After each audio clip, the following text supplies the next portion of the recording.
And I think we may start right now. And now I am glad and grateful to let the floor to Sviatlana Tikhanovskaya to open our expert seminar. Sviatlana Georgievna, the floor is yours. Hello and greetings. Distinguished colleagues, dear friends, I'm happy to see all of you. And again, thank you very much for joining our seminar today. We have experts from Belarus in the elections, representatives of civil society, representatives of my office and other democratic powers, and foreign partners. And especially I want to thank our partners from IFES, from the International IDEA and DRI, for the participation in our seminar and expert support of our works. We will start our work today, starting from the overall strategy discussion for democratic powers related to the so-called referendum that is planned by the regime to hold in February. As we can say, the regime has no right, is not entitled to have this referendum, and only the change of the constitution without the participation of people cannot be a way out of the crisis. And we will also state that we are not acknowledging the referendum because this referendum is posing a constitutional threat and constitutional turnover to the powers of now to stay at their places. And for the results to be proper, the uh, election should be organized also fairly. And this means for us that we need to change many things. And today and tomorrow we will speak about technical and legal aspects of the regulation of the future of Belarus. We'll speak about the constitution, the conception of the codex for the election, and I will ask Mr. Schlick, my representative for the elections, to tell us more in detail about our work today and tomorrow. And this is a very important work for us. Many of you may ask, why do we need to discuss about reforms, although we have the regime right now that is ongoing, when the elections are not prescribed right now? But it's very important to be reminded of the fact that the fair elections is the key thing that we are asking for, together with the stop of violence and freedom for the politically prosecuted people. Why to speak about this? Because as soon as our political demand will be not there, it will be a sign for us, for the Belarusians, as a society, the community, that it's okay for us. We are ready to turn the page, but we can understand that this is not the fact.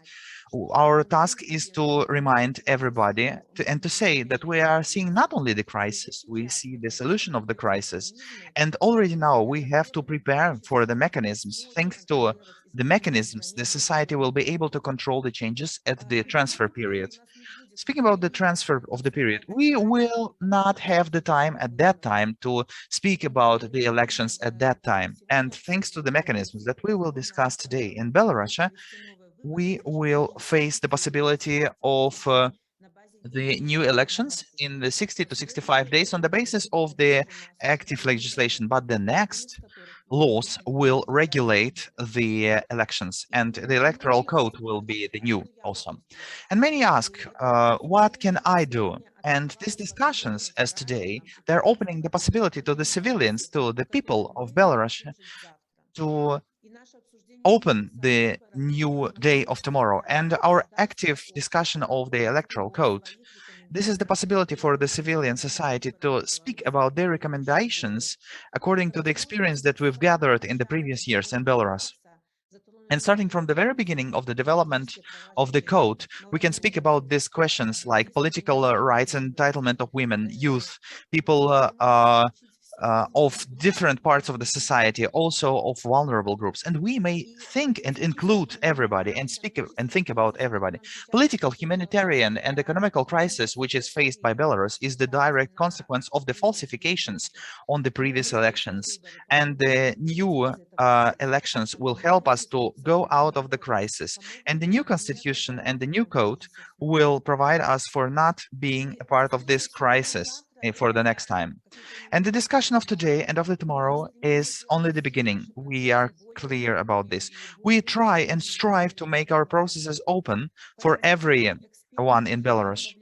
And politicians and experts have to include the society in solving of these questions. And we want to see the new Belarus as this, the country where everybody, every citizen is listened to.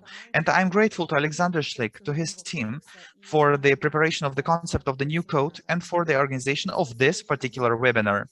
And thank you to everybody who joined us, and I want to wish you very fruitful discussions. Thank you, Sviatlana. Greetings, distinguished colleagues, esteemed friends. Just a couple of words before we will start our discussions right now. Sviatlana Georgievna, thank you very much for showing your readiness to open the seminar for the regulation of the election. And I am grateful to DRI, IFES, and International IDEA for organization of these processes, because our main idea is the new election. The first new election will be held by the acting governing law, and the practice is showing that the first primary elections is characterized by the democracy striving, and many are handling in the interest of the society, but we want to regulate the elections through the acts, and we have the rules and orders about the observation, about the commissions, about the calculation of the votes, and now we are working on the draft project on the mass media within the electoral campaign and their activities. But we also can understand clearly that for us to come to the sustainable democracy, the first elections will not do the main role here, because we need to speak right now about how the midterm and long-term regulation of the elections will look like. Of course, the basis of the politics should be granted by the constitution, and I was personally involved with huge delight into the discussion of the commission of the constitution, and I may say that the balance of the branches of the powers is well outlined here. And I also see that the project of the constitution is speaking about the elections, like electoral rights, electoral system, shaping of the electoral commissions, and some warranties of the electoral process. And I think already today we will have a detailed discussion, which is very interesting, and it will state on how this project of constitution will help to regulate the elections, what can be made in a better way, and what would be the work to make the laws as a good regulator, but without any excessive prescription of the solutions. And tomorrow we will speak about the concept of the new codex. And tomorrow it's very important to look at the detailed regulation of the elective process, but also we are getting some space for the life, which is more complex than any law. Why do we speak about the new code? The today's electoral code is seeing the elections as the manageable and top-down manageable tool from the vertical. And the democratic election is an administrative process, but still it should be based. It has to be based on the will of the people, and it should be not a manageable process, but organic. Therefore, we need the new electoral code, but not amendments to the old one. And tomorrow, in 2 working sessions, we will speak about 12 main topics that are already inherent to the code. We will speak about the codification, about the peculiarities of the commission, about the registration of candidates, electoral campaign, financing of it, work of the mass media, uh, and peculiarities of the referendum. And we have not set as a goal to speak about this in detail tomorrow, but we are counting on the main directions that will be outlined. And then later on in the thematic discussion, we will put the main ideas for the code. And our approach is not to sign the project and discuss then later pluses and minuses, but within the topical discussions, we will define the wording of the draft laws that will take into account the policy interests and the civil society interests. Therefore, it's very important for us, for our seminar, to be participated by the representatives of political parties, initiatives, civil society profile organizations that are into the supporting of the women's rights, ecological topics, and so on and so forth. Thank you very much for these interesting inputs that you are rendering and will render. And colleagues, before we will speak about constitution and concept of the electoral code, a part of our today's time should be devoted to the perhaps most important political topic in Belarus, referendum as of now. And I am really grateful to the representatives of civil and political initiatives for your eagerness and participation at this seminar. I am of the opinion that we together, within the framework of strategy, And today we are stating the unity of democratic powers, and this is per se the reason for our optimism. And I want to thank all of you for their interests to our seminar, and Alexander Dobrovolsky will be the moderator of our 2 days working session for referendum. Thank you very much and have a fruitful discussion. Alexander, now the floor is yours.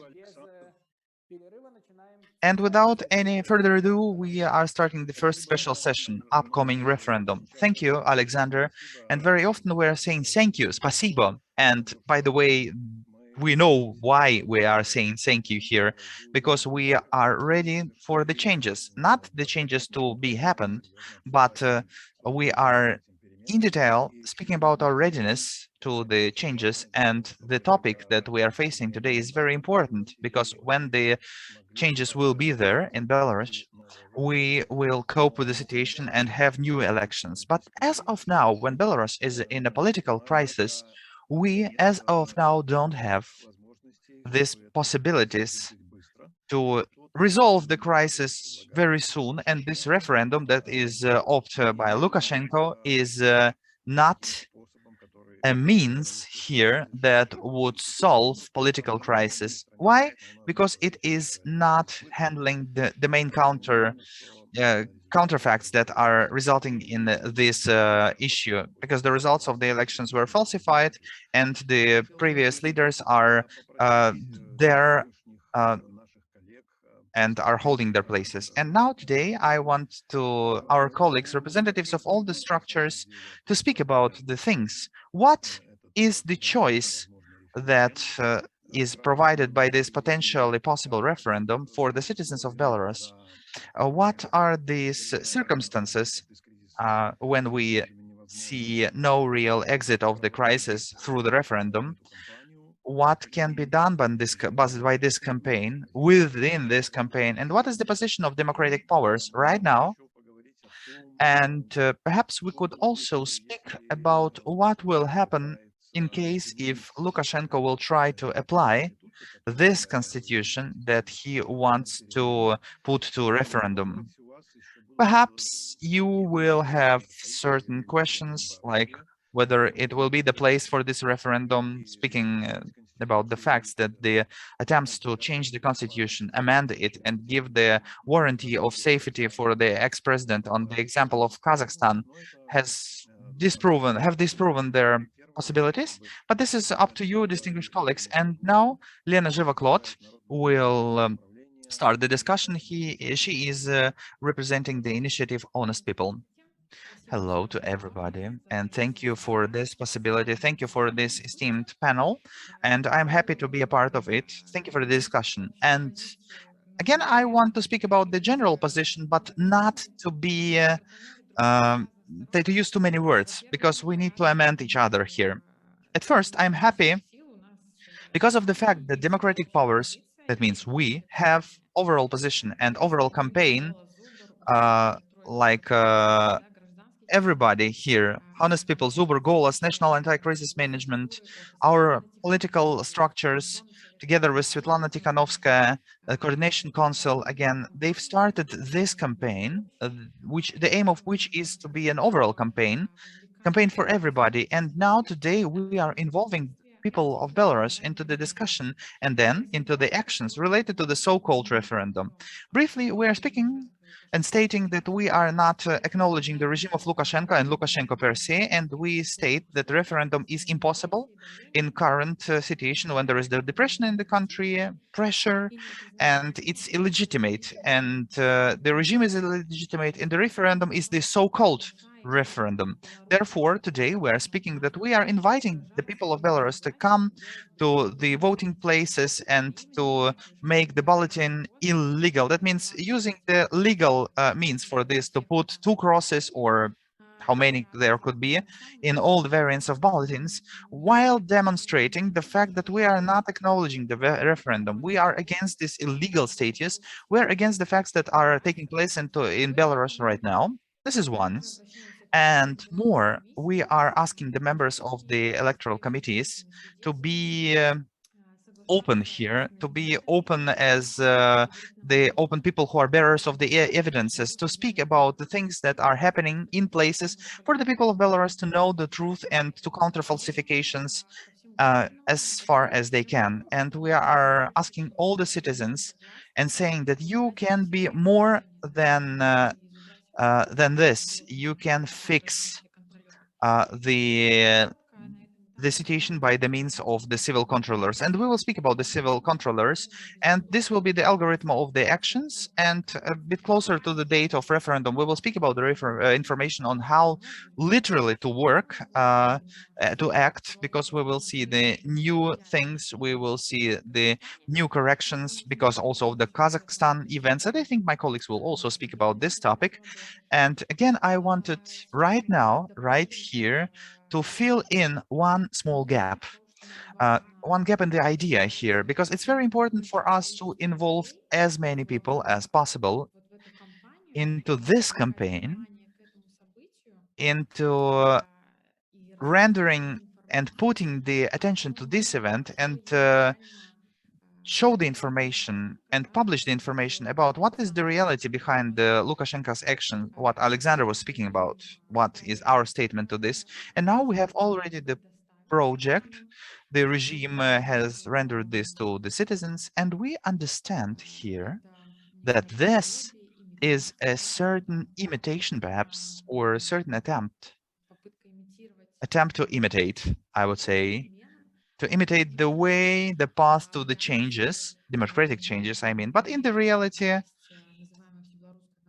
the All Belarusian Folk Council is playing a role here, and we are dealing not with the constitution here, in the as the general remark, but with legislation rendered by a certain mafia, I would say. And we understand that Lukashenko in his constitution wants to answer to the questions of non-Belarusian people, non-Belarusian citizen, but on the questions that are of the particular interest for the regime, how to support the power by its transfer, how to provide safety for the people who were uh, committing crimes, and how to put into the life the thesis that there is no conflict between the society and state in Belarus, although there is this conflict, and that any problems could be put into external forces.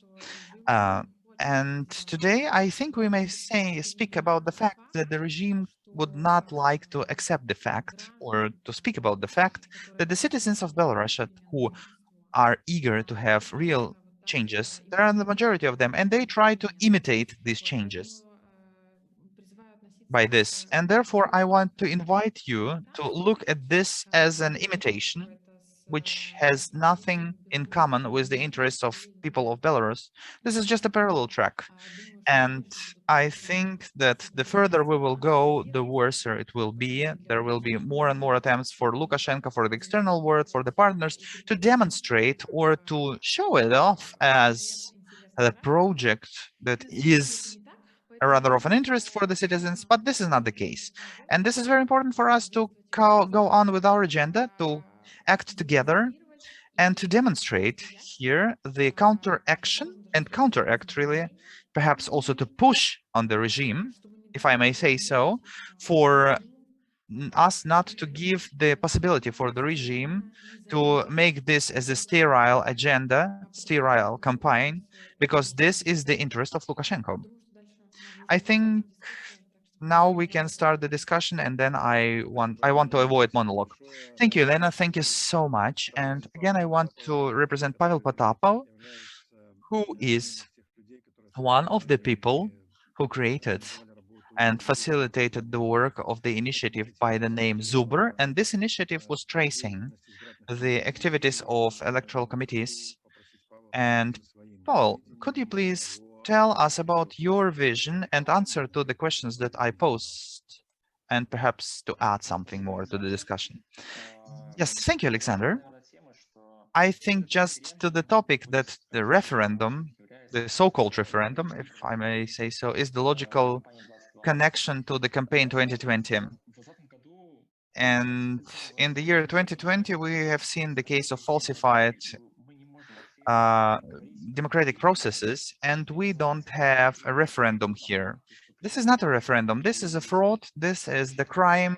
And the further campaign with the answer to this, as Elena was stating, we are developing this right now. And what is Zuber planning to do and to act, how to act? We will be focused with the cooperation with active citizens who will take part at the citizens control, at the overwatch of the referendum, and we will provide and grant different instruments that will help, indeed help, this showing off of this circus, of this fraud, of this gimmick that will be done on the electoral points, on the electoral posts, to gather the protocols to show that the majority of the citizens are not supporting this referendum as the means of supporting of the regime or legitimization of the regime. And there is only one answer to this. This is a crime, and we need to counter this crime. Thank you, Pavel. And thank you for being brief also. And now I want to let the floor to Pavel Liber, the founder of Golas platform that in 2020 and afterwards was studying the social features and we're asking the people of how they made their voting, and afterwards the Goals platform provided for research together with the experts and stated about the natural open results of the elections. And what is the election possibilities that are rendered to the people of Belarus? Pavel Liber will tell us about this. Thank you. And well, I think we understand that at this referendum, there is no real choice. And unlike the previous year when we had some choice, when the platform Golos was counting the votes of the users through the photos of the bulletins, we understand that this year, now, this is an imitation of the process, and there is no real option for choosing.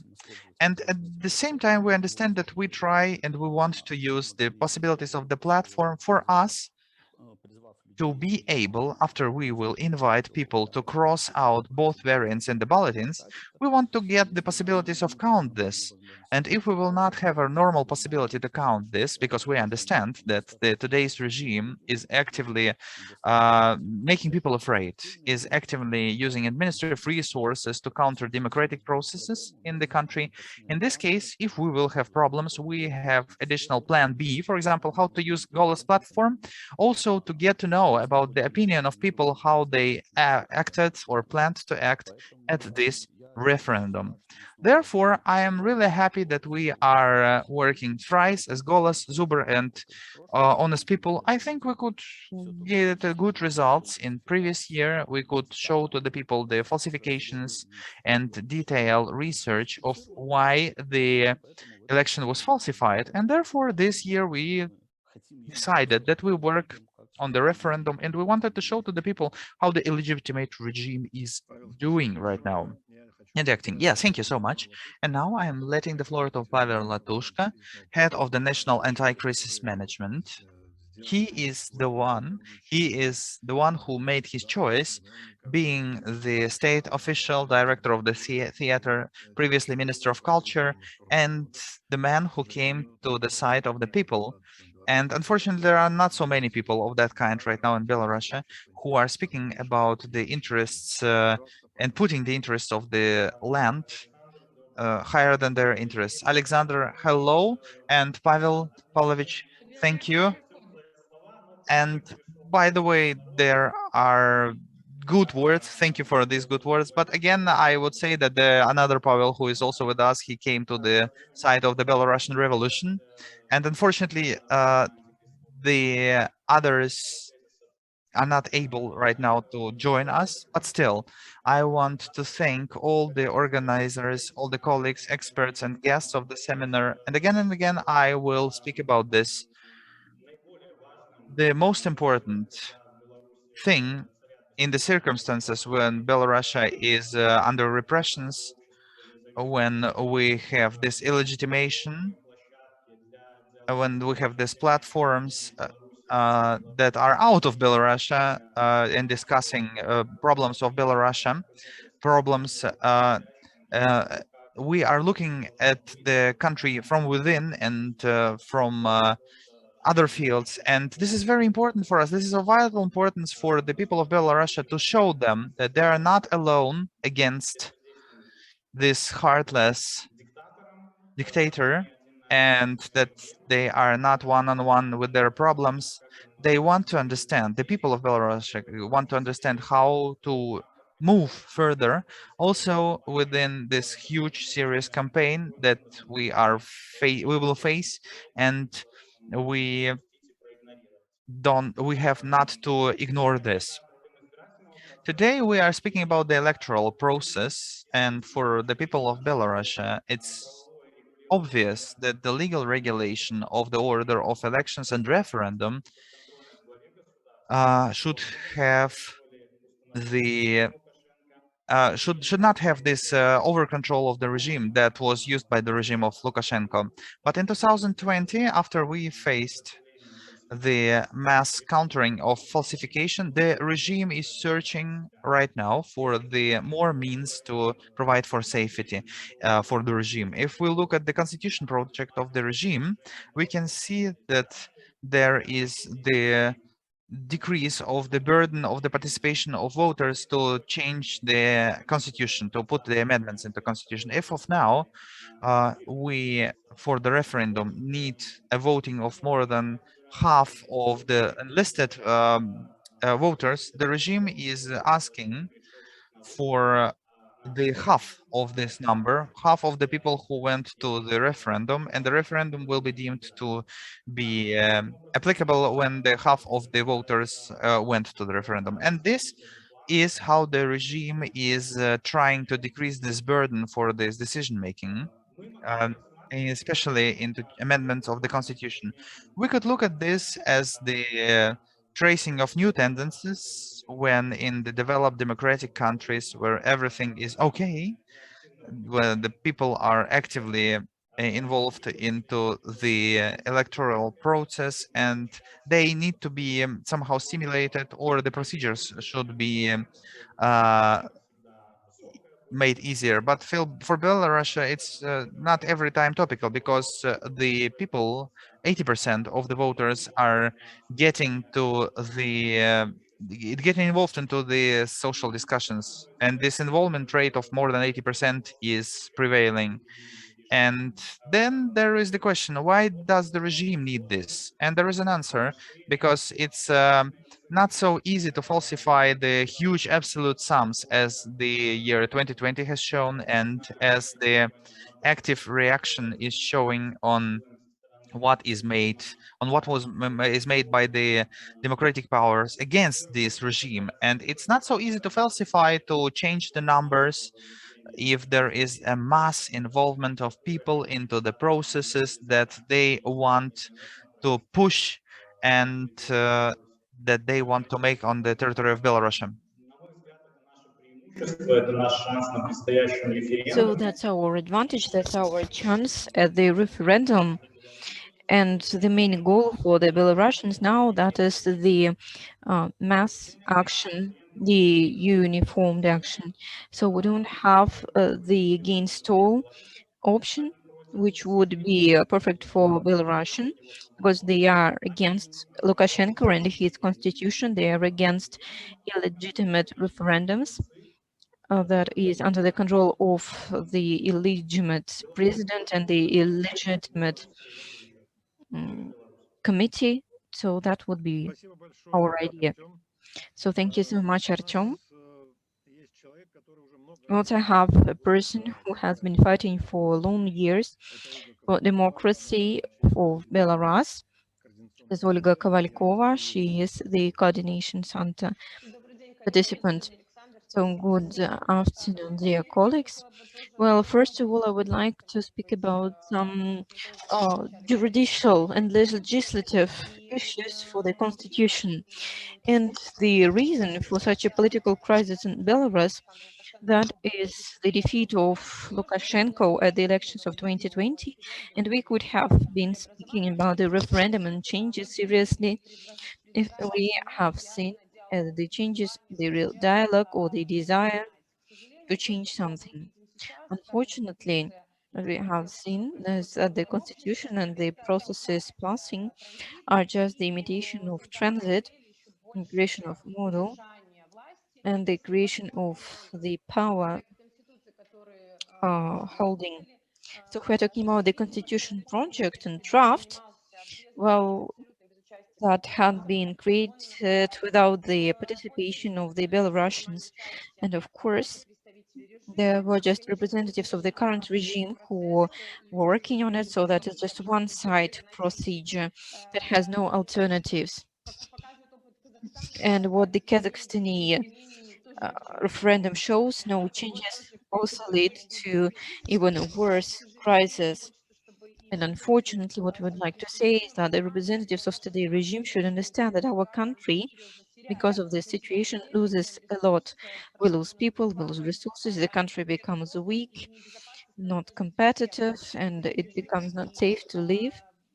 Yeah, like for the citizens who are for democracy changes. And of course, dictators create their own model, and Lukashenko has his own model, and maybe sometimes he sees the other dictatorship models. But what we see is the lack of the check and balances system. So that's what people have been waiting for and what they did not really get. And so it doesn't make the constitution stronger.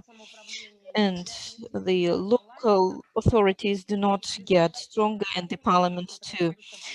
So if such a constitution will be adopted in the near 13 years, Lukashenko will stay in power. Yeah, there are limitations for the terms, but only after the reinforcement of the constitution. So for the next 2 terms, he will be able to stay in power and be the head of the Belarusian Council, which be a constitutional body that will be empowered by the constitution. So nothing really changes. So all changes to this constitution that are planned at the referendum, they will simply reinforce the authoritarian regime. And what is to be said here is that what is not within the borders, this is the guarantee of lack of the responsibility for the president. And I suppose that they think that they understand that they do have some responsibility. They understand that what they did is something bad, and they're afraid of taking the responsibility, accepting the responsibility. That's why they're afraid of changing the constitution because of that. And so we are talking about constitutional amendments and about the dialogue. So what we have all been discussing for more than a year, that means that in order to have that changes, we should have this real movement understanding that there will be this checks and balances system creation. And actually, the amendments show that during the year, the political prisoners have become more numerous. There are more than 1,000 people already.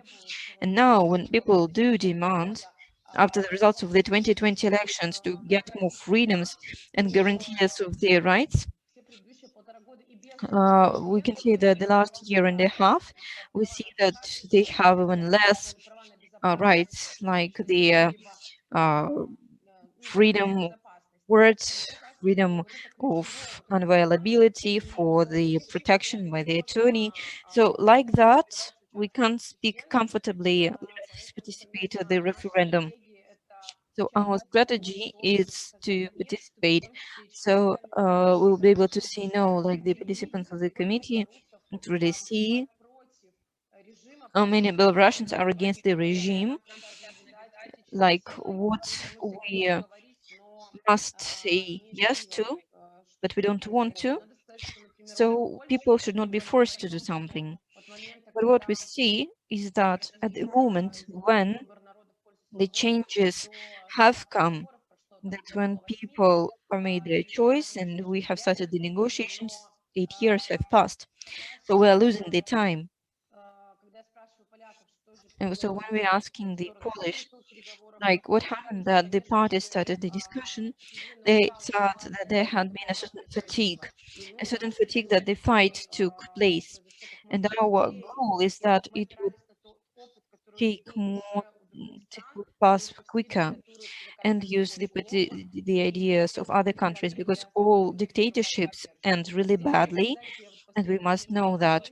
And the last thing I would like to point out is that thanks a lot to international experts and to the colleagues from the post-Soviet countries, because the constitutional amendments should be taken from the countries who have experienced them already, because we can take the experience and to take positive parts from it. So our goal is to learn from you for our future, because you know sometimes processes are unexpected and we must be ready for that. Thank you.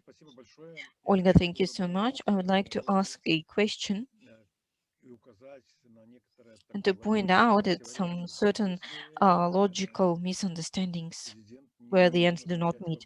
So the president can't actually appoint new elections because he's not legitimate. Then people say that what should be done is that you should boycott the referendum that is being appointed by the legitimate president. So why two crosses? Why not boycott? Why not voting against?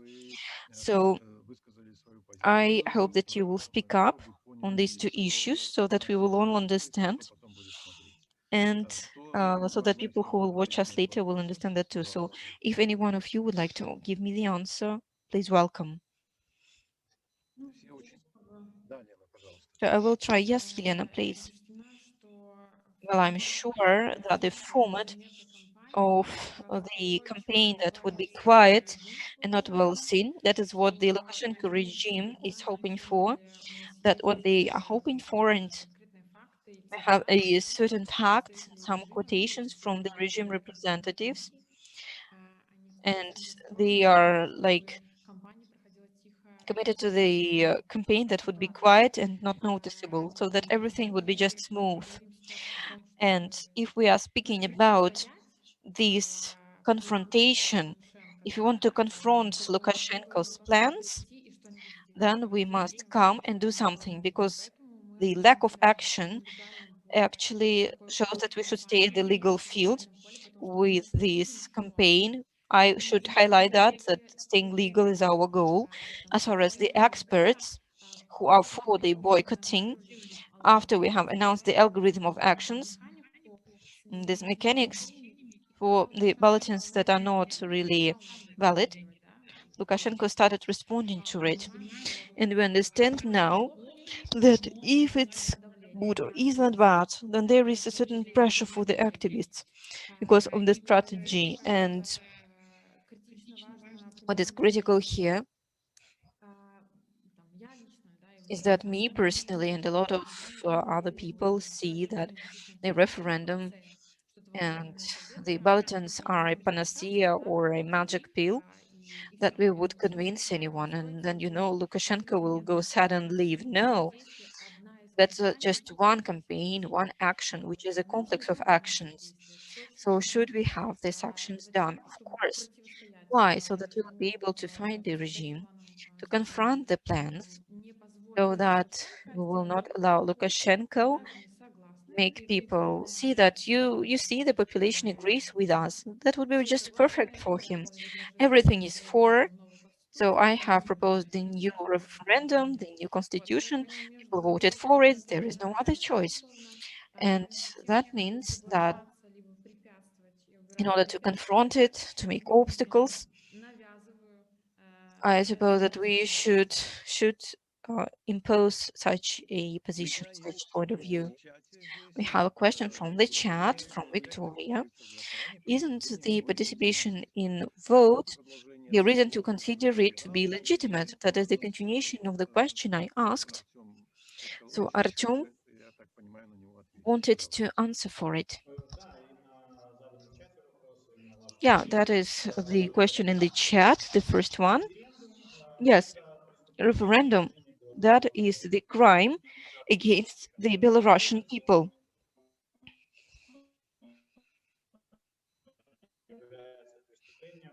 So that is the crime, considering everything, its format, its content. So if you are going to boycott it, or you're going to react, or you're going to confront it.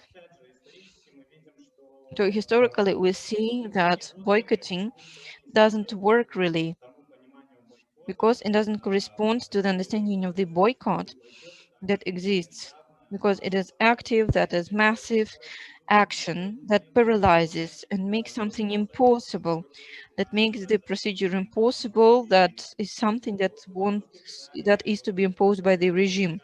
In Belarus, it's not even happening. So there is no real discussion of the regime, and there is just propaganda for it. And it's impossible to lead the discussion or a certain debate. And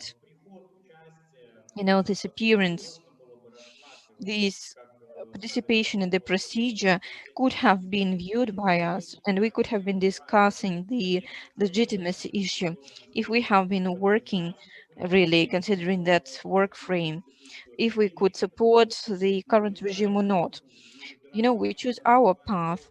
We choose to vote to vote against all the representatives there, against all the options of this constitution. That would be a moral and legitimate idea for doing that. Maybe the idea that during that we are not using the procedure that is previewed fully. So if we do not do that, then we do not add any legitimacy to the procedure as far as we are playing our own rules. Okay, thank you, Artyom. I just like to point out that the idea of boycotting is to make something illegitimate, and something that has been proposed by these two crosses, that is an active boycott. So that is people not coming to vote, because the result that the initiators would like to achieve is the result which is very much characterized by the boycotting. So we have Lev Margolin here, who would also like to ask a question or to comment on that. No, I just wanted to comment on that, and considering the legitimacy issue, of course it's not legitimate.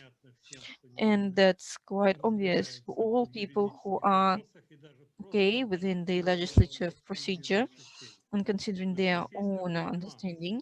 But there is a certain I think here it's not legitimate at the pointing issue, but when there are people who come to the polling stations, that is a mass event, and there we can just calmly sit at home and not react to it, or participate in it actively. So if people do not react it and call it boycott or something like that, then there will be people who will support it with joy. They will support this draft and the amendments proposed. To the authorities, idea would be just add the number of bulletins needed so that there would be a certain number of voters. And here is just one option. So if we want to somehow speak up and explain our understanding, then we must speak for it. And in order to speak up, you must come to the polling station and put two crosses. It would be visible that people have come not just to support, but also to say that this draft is not legitimate and that we have our own opinion for it. Thank you. So, thank you.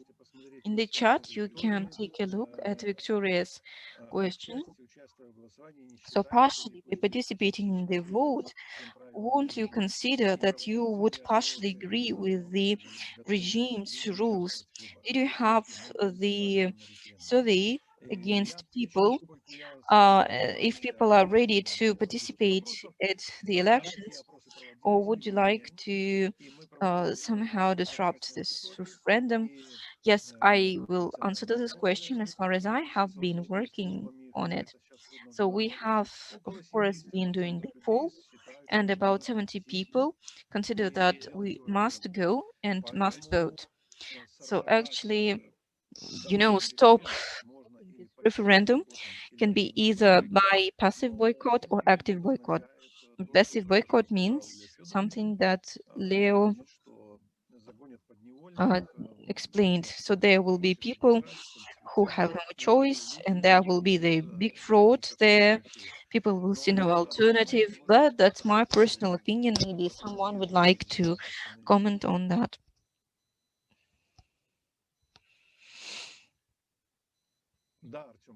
Yes, please, Artyom.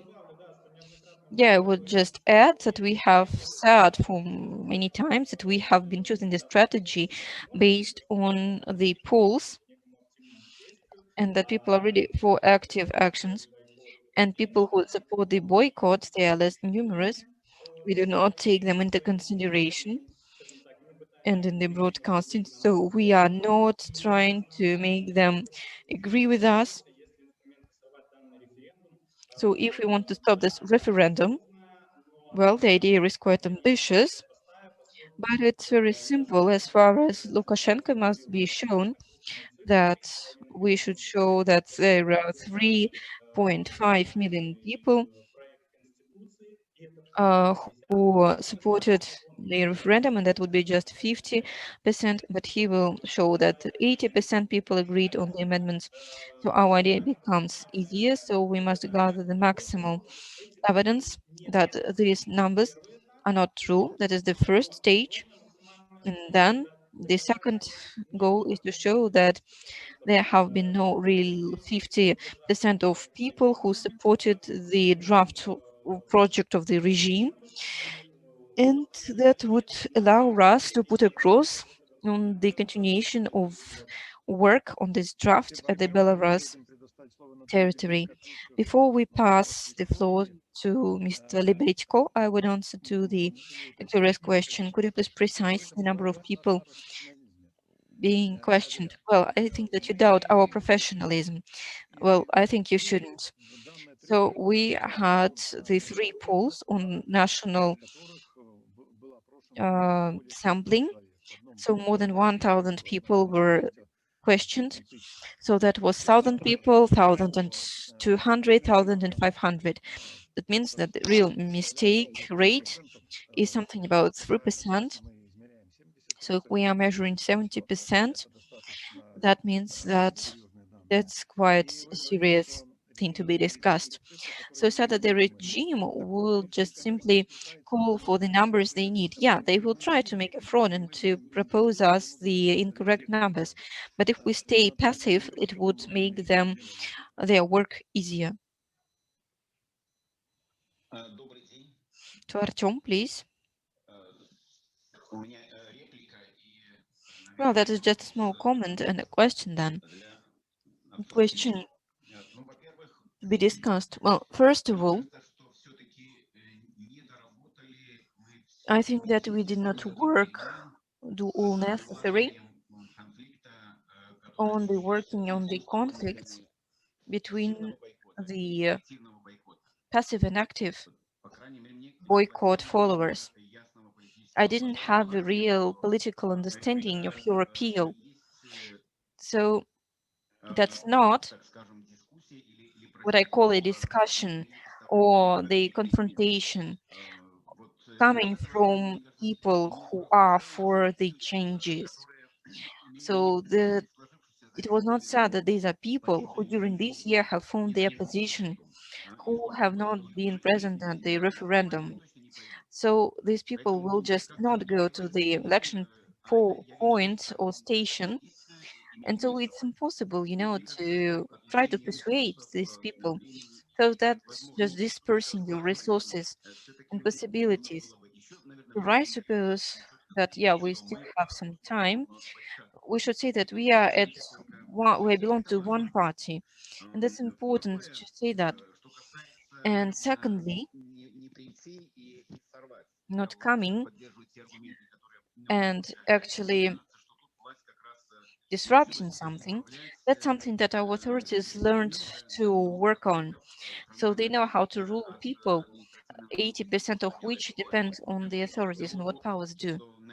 So I suppose that this time the referendum will happen not on Sunday but on Thursday. That's the same thing to do. So that is considered to be as a working day. Like you have come to the polling station, and for there, well, like if you don't come on Thursday, that would be like not coming to work.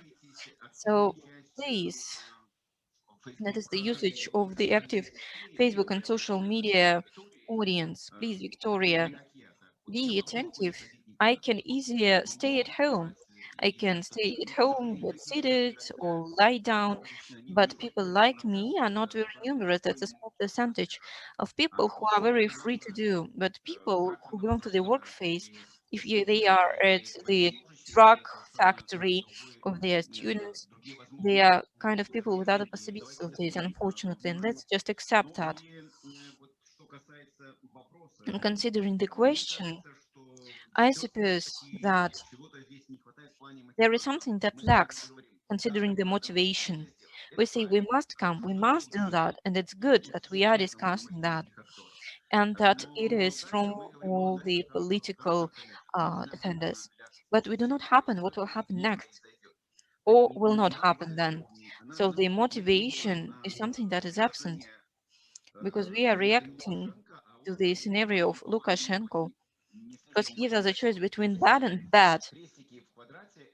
So, these crosses are our reaction to the reflection of what is done by a legitimate regime and the toxic scenario. So, in this very situation, I think that we are all being a bit provocative, but still, how possible is that we should try maybe to formulate, to find a wording for a political appeal from the opposition, which would be like, why that is not a referendum? So a very good definition should be done. So why that is not a real referendum? Second appeal, are we for referendum? We are, but it must be the one that would follow the certain procedure. So if it corresponds to the procedure, then we would like to create a new bulletin so that there would be an alternative, and there would be the new Belarusian constitution draft. Of course, Lukashenko will not allow us to have an alternative, because this alternative is the motivation, and that might create a non-predictable scenario for the authorities. And now I am talking and I'm addressing the panelists, like, can we make such an appeal with such explanation? And it would be just the idea of coming, not just putting two crosses. Yes, thank you so much, Anatoly. So before we pass the floor to Yelena, I would like to answer to the first question, like, we would be able to discuss the acceptance of the constitution according to the current code, so that it would become legitimate. It would be more than 50% of overall number of voters. So the whole number of people, and that is what Artem Proskolovich have been discussing. So all people who are not coming, they're also voting against something that has been proposed by Lukashenko. But the idea that the overall action that is done by everyone is stronger than some, people who just do it separately. So we are not persuading people who are not going to come. These are also people who vote just like us, but they want to do that actively. They prefer to do that passively, and that's the difference between us. And so if we are discussing the second issue, I think that is Lena who will answer, and someone from the panelists. We have something like 10 minutes, so let's be short. And I'll speak quicker. Yeah, I'm a bit emotional about the previous comment on the question. That is all connected. But first of all, is that we are at the same party, we are the same team with the opposition, so I have the same feeling. I'm a reactive participant. I am one of people initiating the idea that yes, we're discussing the campaign and that we should boycott it. So we will have the passive boycott. So if we are for the passive boycott, there are less people who agree with that.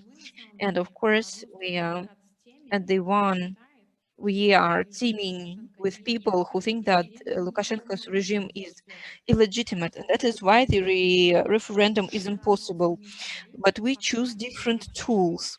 Yet, and considering that we are also taking active action, we're inviting everyone to the Voice Golas platform, and we are so please come and speak up at our platform. So we do ask people who are for active boycott, please come. That is of critical importance to see that, to speak up, and to see how many people involved to this campaign belong to this or that team, to active or passive boycott. So we must understand that we are against referendum and we have chosen different tools to boycott it. And so maybe right now it's not that clear, but that is the question of informing people, which is quite sharp. So when we have followed all the ideas, so we must help the ideas to be spread. We must speak, we must write comments, we must start discussions. Secondly, considering the comment of Victoria, yeah, quite often we have heard such a position and even a judgment and criticism against our position. So I used a metaphor that we confirm the legitimacy of Lukashenko's regime if we come by protesting, or that we accept the regime's rules. I will not agree with that totally. I want to say that the referendum, at how Lukashenko sees it, that is not correct. So if you see a crime happening in the street and you see there is a person attacking people, there are several actions to do. You can try to stop him if you are physically potent to do that, if you would be able to protect a person, then come and save a person. And secondly, you can film it so that you will have some evidence and you could have used it against the bandit, and you can start crying out in the whole street and attract your attention to the problem. And thirdly, which is incorrect, is just to look at it and to simply pass by. For me, that is passive boycott. If we today will be able to start filming it, like, to film it on the camera, that is something that makes us different. That what makes difference between active and passive boycott. So if we are talking about coming to the polling stations, we are not talking about the legitimacy, we are talking about confrontation. As far as referendum for Lukashenko today, that is the source for legitimacy.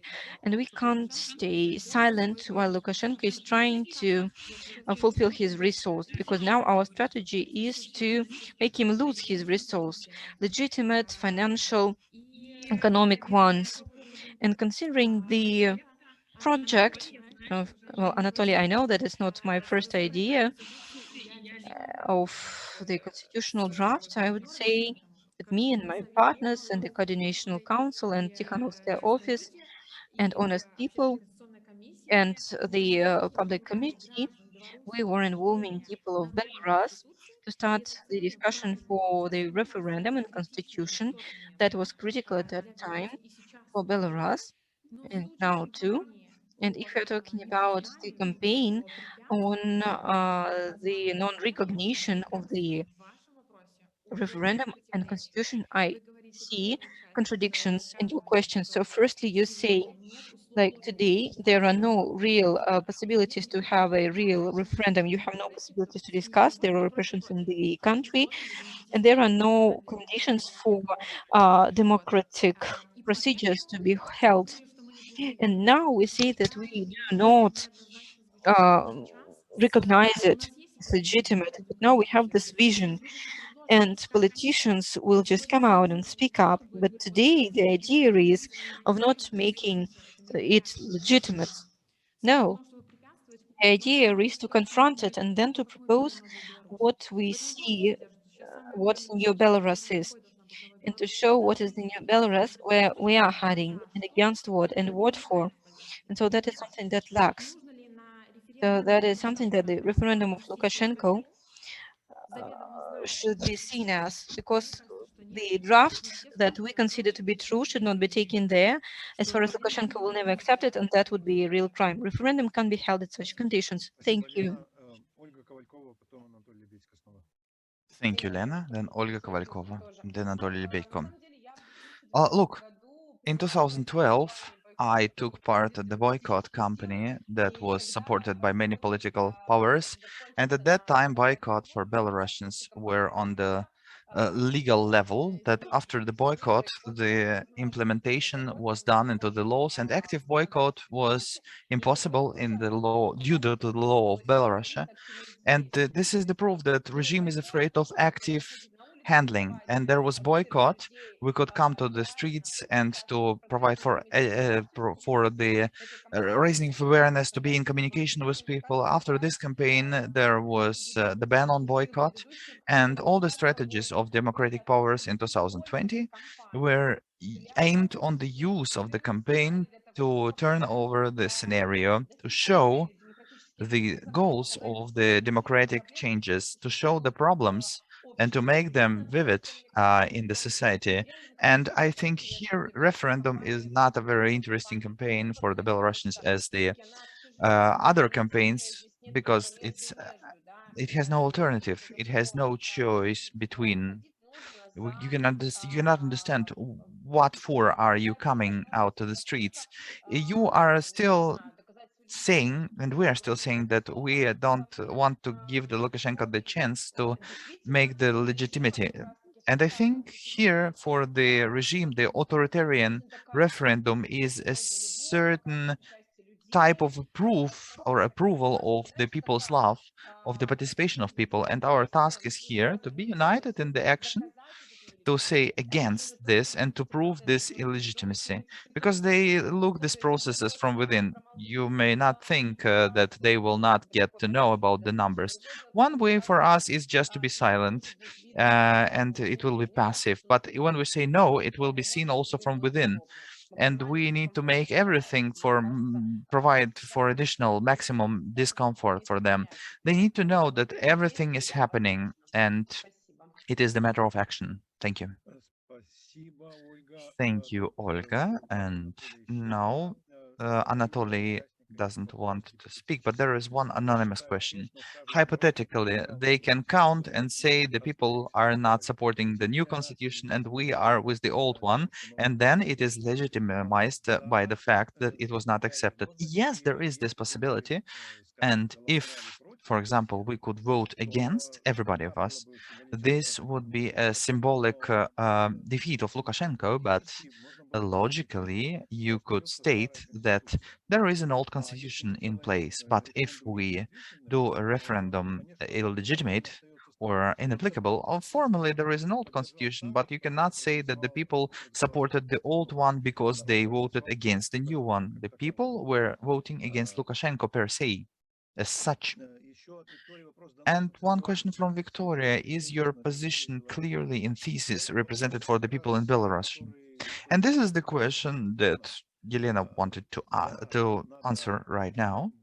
Then yes, we have to speak more, speak up. Unfortunately, the communications channel are less here after the repressions of the independent mass media that took place in Belarus, and we try to show this position as possible and clear. We don't have the questions right now, we're exhausted, but still 30 seconds for every of panelists to deliver on what you are thinking is the endpoint for the discussion.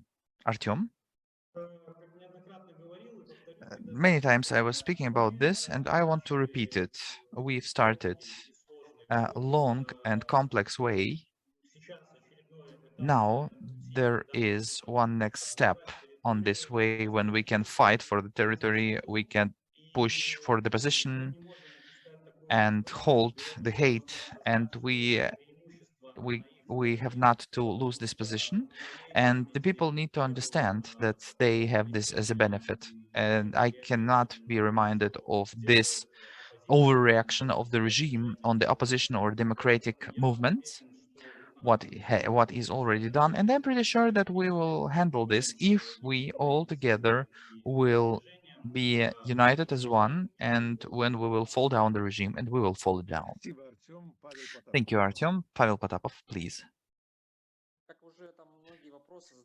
There are many questions stated. What will happen if Karpenko still will provide for 80%?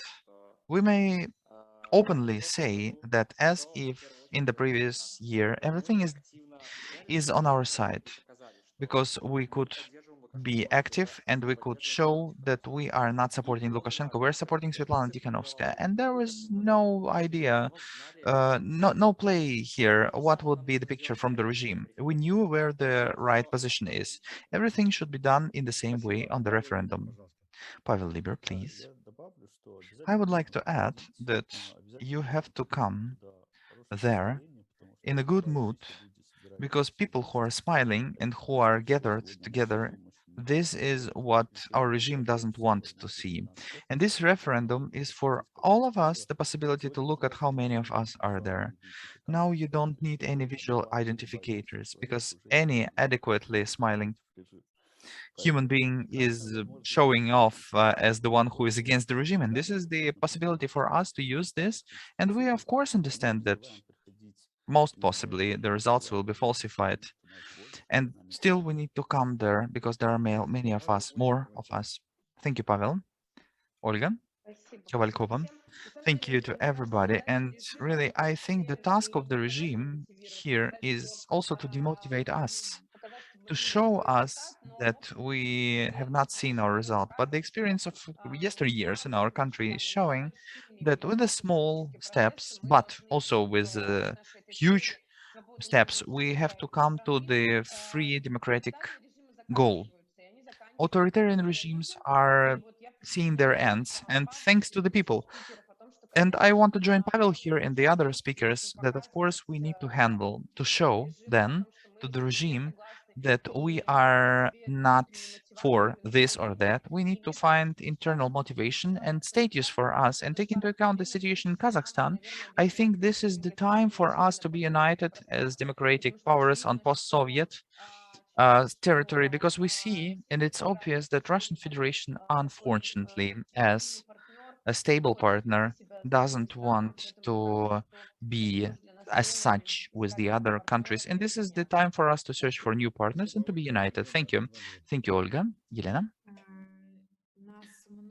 Well, there are many of us. We are the majority, and I would support this. And the truth is on our side. It's very important to voice this out, because there are people who have doubts, and we need to load right setting, right mood for each other. And I want to say that there is no ideal, objective, ideal plan. Nobody can state how to work in the right way. um, the best plan is the overall plan for the majority, and you need just to accept this, and you need to be ahead of the agenda or use this as the possibility. The main thing is that we are together, really. And there is one call out from my side today. When it seems that everybody understands everything, you need to understand the exclusiveness of your role. You need to understand that to speak about the referendum, the politics, about the matters, what are we fighting for? It's very important. The people are frightened, indeed, many of them, within the country, and therefore you need to discuss. You need to discuss and to push your smile and to be the one who is smiling within the discussion about the topics. Where are we coming to? And the referendum is only a instrument in our way. Thank you. It was very nice to speak with the interesting people like you. And I think it was also interesting to others to listen. I want to thank for the anonymous who was asking questions, and Victoria also. Thank you for your questions, and with gratitude for the possibility to speak about this topic. And I am pushing the floor back to Alexander, who is the initiator of the whole seminar today. Thank you. Thank you, Alexander. And thank you, colleagues, for your active participation. And really, indeed, it was very interesting to listen to you. I want to say that online on YouTube, we are accompanied by more than 70 people, and I'm happy that this is the case. There are many good reactions on YouTube also, and I think that it is already showing that the topic from which we are starting the seminar is very important. Now, step by step, we are coming to the more technical, legal questions of regulation of elections in the future.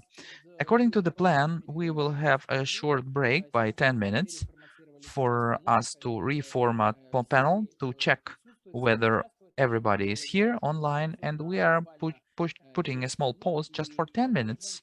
And then off we go with the discussion of the regulation issues in the future democratic Belarus. And again, thank you very much for all the participants who devoted their time and who are speaking about the necessary issues. Коллеги, я думаю, мы можем начинать. Esteemed colleagues, I think we may start. Our session right now is counted for the next 1.5 hours, and we will speak about the constitutional considerations, approaches, and sequencing of elective process in new democratic Belarus. And I'm happy to let the floor to Mr. Lev Margolin Fedorovich for him to be a moderator of our today's discussion. And again, I want to remind you that all the participants have this possibility to ask questions in the sections Q&A here in Zoom. And I'm happy that many of you have used this during the special session about the referendum. And I also want to invite our foreign colleagues, experts, to take part in the discussion, to ask your questions or post some comments, and we have a possibility of interpreting. And shall you want to speak up, you will get it as a possibility. Turn on your camera, turn on your microphone.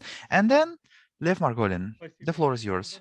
Alexander, thank you so much. We are starting our second part of our webinar, and it is a double bind, because on one hand, we have to strive to solve a problem that is not to be solved practically, to introduce democratic system of elections, to pass the constitution, to enforce the code, electoral code. We need to have organs to pass this, but to have these organs, to have these bodies which will be a legitimate parliament or referendum, we need to have laws to conduct such event.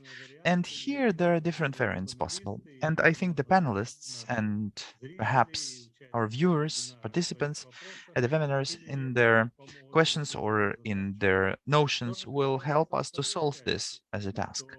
And speaking about the second part, in part 2 today, we will try to discern this this part of elections in against the background of the constitution. And here I want to tell you that there are many states where the referendum, the constitution is not opened for the discussion. But taking into account our status, taking into account these almost 28 years where our country has almost no possibility to have democratic elections or referendums. The last democratic election was the Supreme Council election in the year 1995-96. Therefore, we arrived at the idea to include this section in the Constitution to come and to give the main moments, main principles that should be backed by this system. What for?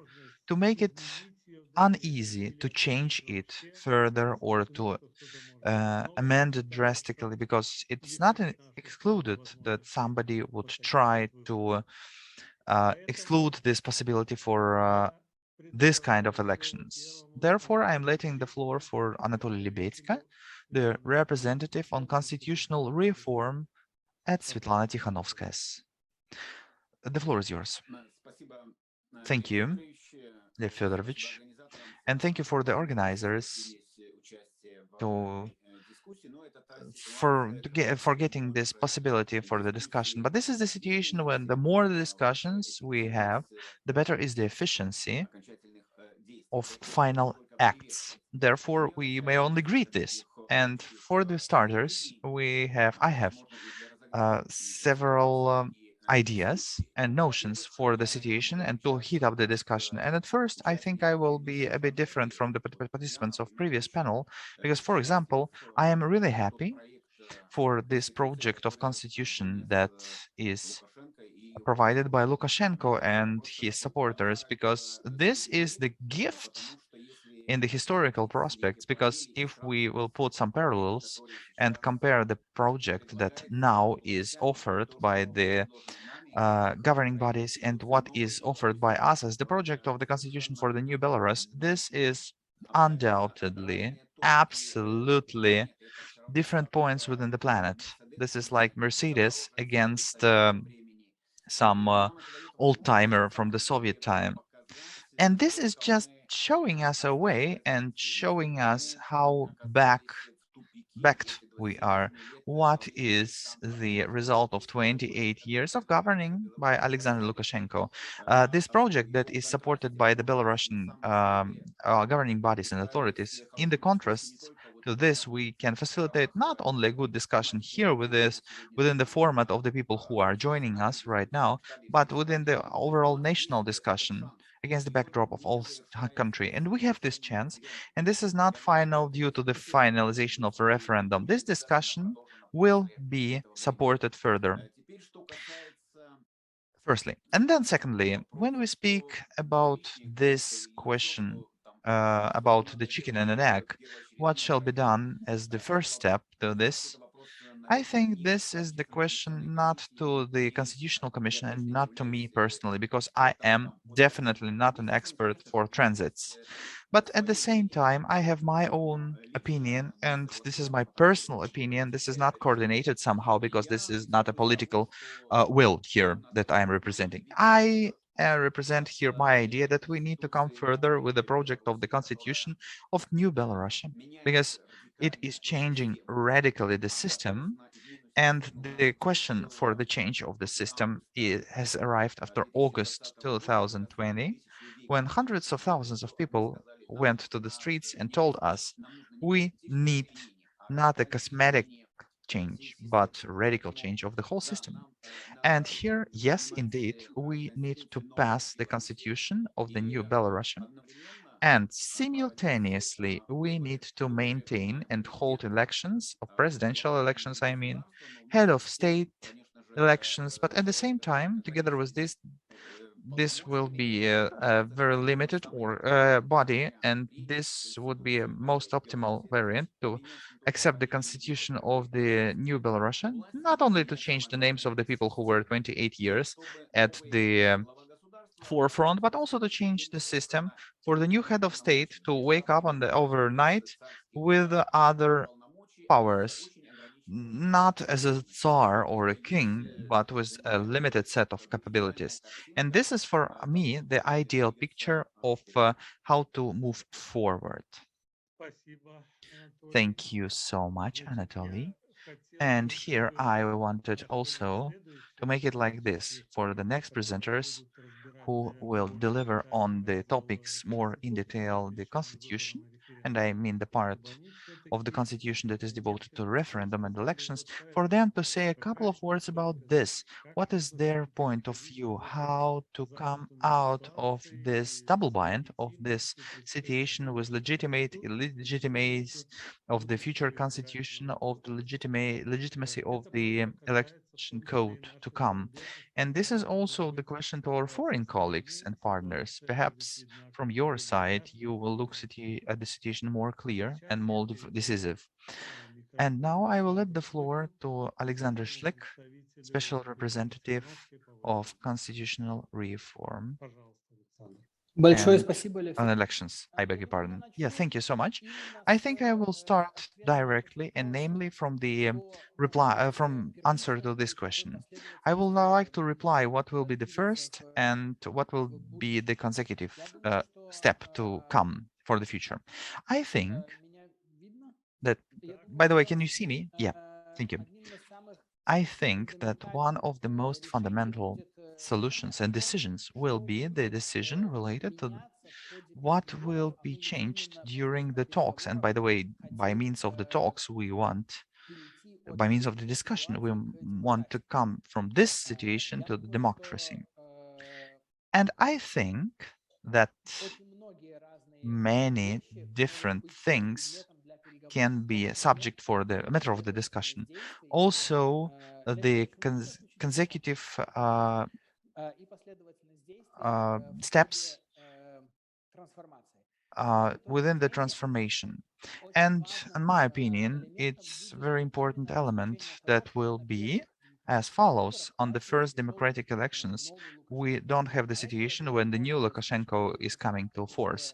And this can be realized within the amendments to the constitution existing, which will redistribute the powers between the different branches of the power. And I think that we will come back to this discussion, particularly on the basis of the outline of the constitutional representation of Belarus in the next future, also during and at the end of the so-called referendum. But today I want to speak in detail about the notions that are part in the constitution of the new Belarus that are directly speaking about the elections. And it's very important, I think, that we need to pay attention to the fact that in the project, in the draft, we see the protection of the main rights and freedoms necessary for the election. And especially I am delighted by the fact that we have the detailed outline of the rights that are most important for the election, like free of thought, free of your unity, free of the freedoms, and also exclusion of discrimination. And I hereby wanted to listen to our foreign colleagues related to their view of what is this Article 27 discrimination, exclusion, and 28 equality, how it can be distributed to all the groups of the people, and how it can serve to protect rights and interests of those who traditionally don't take part at election or don't take part at the political life equally to the other groups. I think that one more important moment here, additionally to this, will be to look at the passive and active electoral right. And as I was speaking in the intro, I was personally involved in the discussion of the project of constitution within the working group, and I think that together with the colleagues, we paid so much attention to these rights be present as the warranty, and the warranty of the rights should be compliant with the standards and norms. And as of now, I don't have so powerful objections to the delineation in the project of constitution. But here, where I want to speak more is the organization of election. There are, of course, fundamental questions related to the rights and freedoms, but here we're speaking practically about practical aspects of the elections, like shaping of the bodies, governing, and technical moments of organizations of elections. And here I look at this as, yes, that the history and our context is showing us that we need to show in constitution certain things like referendum, for example, and we need to foster the discussion whether it would be a part of constitution or the electoral code that will show the election system. But we will speak about this also tomorrow, and I wanted to push a stop button here on a certain example which is characteristic, and perhaps we will speak about this in detail also a bit later. But I think that life turns out to be a more complex thing than any law, and constitution is a very important legal element of the life constitution in the country. And on one hand, we want it to be corresponding in full correspondence to the reality, but on the other hand, we don't want to be full-time challenged by the challenges of the reality. And here I look at the Article 60 in the project, in the draft, which is stating that the procedure of voting and the results and calculation is foreseeing anti-time manipulative protection. And on one hand, it looks that it's adequate to the declarations within the constitution. And look, we wanted this article to be a part of the reality, and we wanted that the elections would function like this. But I have the question, what will be there if there will be a certain falsifications on the democratic elections to come?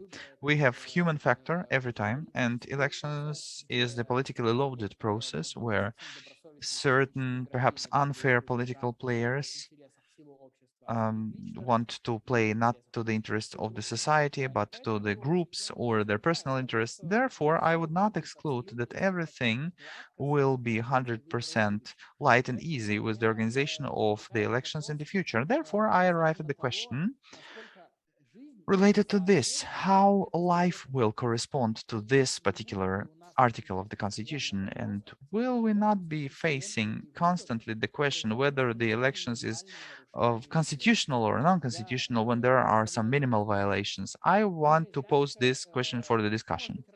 And further on, I will like to speak about this thesis, and I want for us to speak about the part of the discussion about this and how detailed we want the constitution to be a regulator of the um, elective process. I am using these modalities like not have to or not have to. I am speaking about our willingness because this willingness is a pragmatical feature in the discussions. And further on, I want to put your attention to the fact that the huge role in the constitutional project is paid or is attributed to the issues of referendum, of participation of the citizens on the local level. And this is a very interesting topic here. Why? Because it seems to me that the things that is delineating the local governing and state governance, it's very good, a good delineation, but we need to discuss the moment related to the ideas of direct democracy and whether we all are on the same wave, on the same sheet.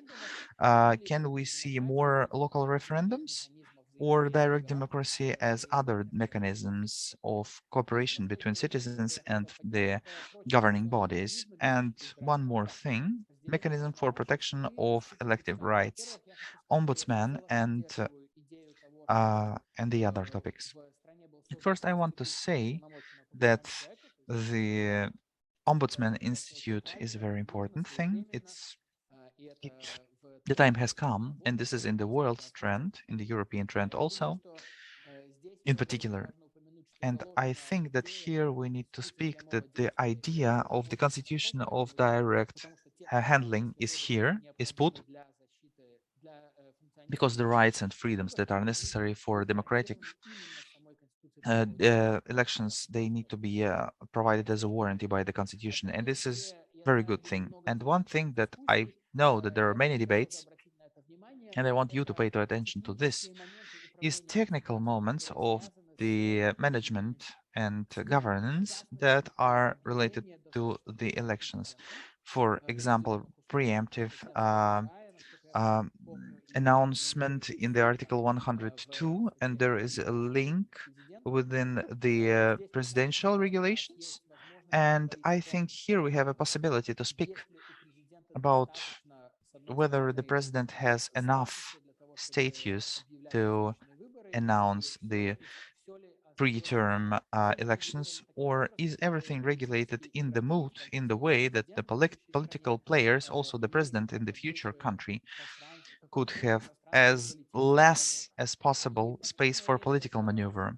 And the last but not least is related to the courts. And here I think we need to invest some more time into this to discuss the role of judicial powers within the organization of the elective process, because as you perhaps know from the basic concept of the electoral code that will be discussed tomorrow, we are offering a huge transfer of the role in the elective recourse to the courts, for example, by the special judicial college shaping and lifting of the liabilities from the electoral organs. And I think here I will push the stop button, and we will speak in detail a bit later about this, also a bit about the elective managing organs and bodies. And this is the topic for detailed discussions later on. Thank you.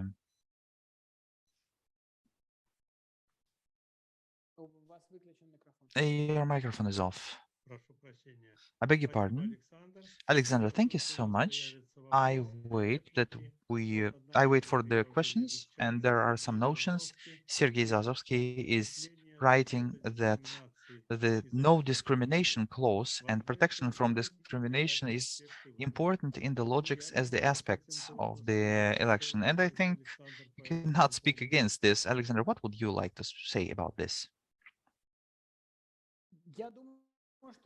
I think that Sergey is right here. I'm happy that Sergey is also among us.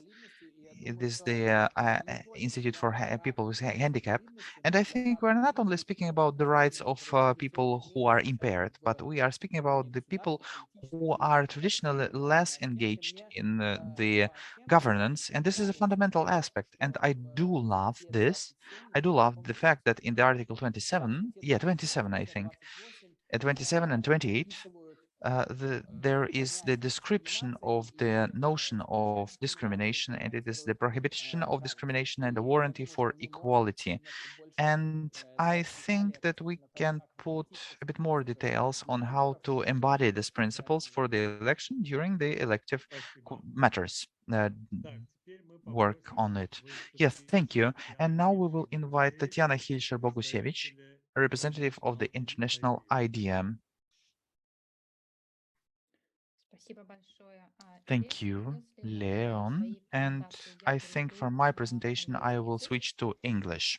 On behalf of International IDEA, please allow me to thank, first of all, Alexander Schlick and the Office of Sviatlana Tsikhanouskaya for the initiative to organize this event. We are also grateful to IFES and DRI for our partnership and for the support in conducting the seminar. As we've identified, the deliberations in this session have to do with the difficult and challenging task of deciding or discussing at least timing, sequencing, and the prioritization of reforms and electoral events. Speakers before me have already pointed to several important considerations in this regard. In my intervention, I would like to try and focus on some of the election-related elements that are presently subject to constitutional regulation, and to consider how different sequencing and choices might impact the quality of the potential electoral process if it were to be conducted before comprehensive constitutional and political reforms. In particular, I would like to consider four elements, and that would be the guarantees of fundamental rights and freedoms, suffrage rights, election management, and the guarantees of transparency and openness. And I see that there would be some overlap with some of the considerations that Alexander Schlick has already flagged, which I'm actually quite glad about, because I see that there is a similar position and maybe view on some of them. In turning, first of all, to the guarantees of fundamental rights and freedoms, here it is fairly evident that democratic elections are not possible without respect for human rights. And in Belarus, freedom of expression and media, of assembly, of association, all of this has been systematically restricted to silence dissenting views, to deny registration to political parties, to arbitrarily prohibit peaceful demonstrations.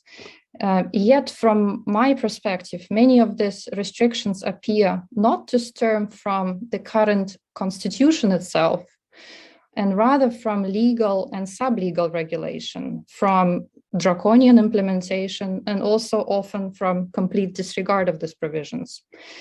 Therefore, if new elections were to take place under the current framework, this would not be necessarily the current constitutional provisions regarding those rights per se that would serve as a deterrent. What would seem to be decisive is whether the bodies responsible for safeguarding them act in good faith and implement them as intended. And this is obviously where the crux of the problem has been all this time. So consideration would need to be given to how the current constitutional and also the legal framework could be reinforced through procedures and regulations to create this conducive environment for a free and fair electoral competition.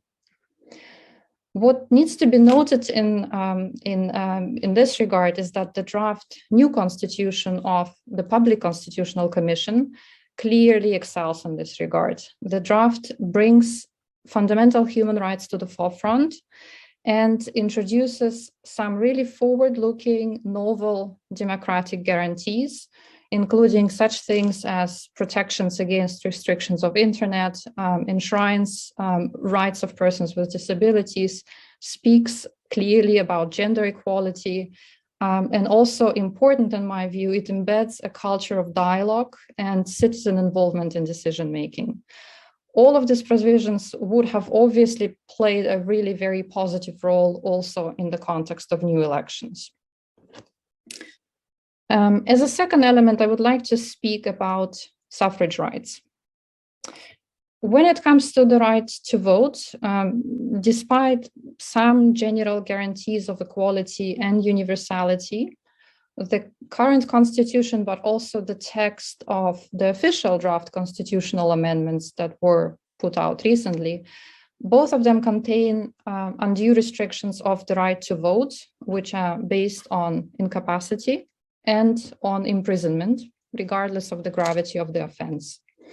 Positively, the draft new constitution, the public constitution in its current edition, does not contain any such restrictions, but also important in my view is that it contains a couple of welcome elements, such as the possibility of electoral participation for foreign citizens, presumably in local elections, and also for electoral participation of homeless people. And both of these are clearly in line with emerging international good practice.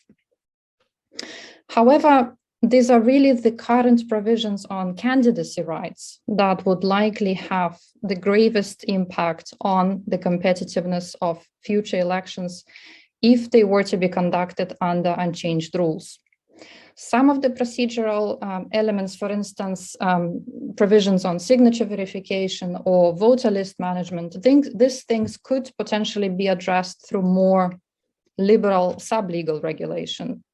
But things like excessive residence requirements, the proposed restrictions for candidates to hold foreign citizenship or residence, and the disqualification of those that are imprisoned and have a criminal record, these are the requirements that would make electoral participation a priori impossible for a considerable number of candidates at different levels, and would effectively have a major detrimental impact on the amount of choice that would be available to voters.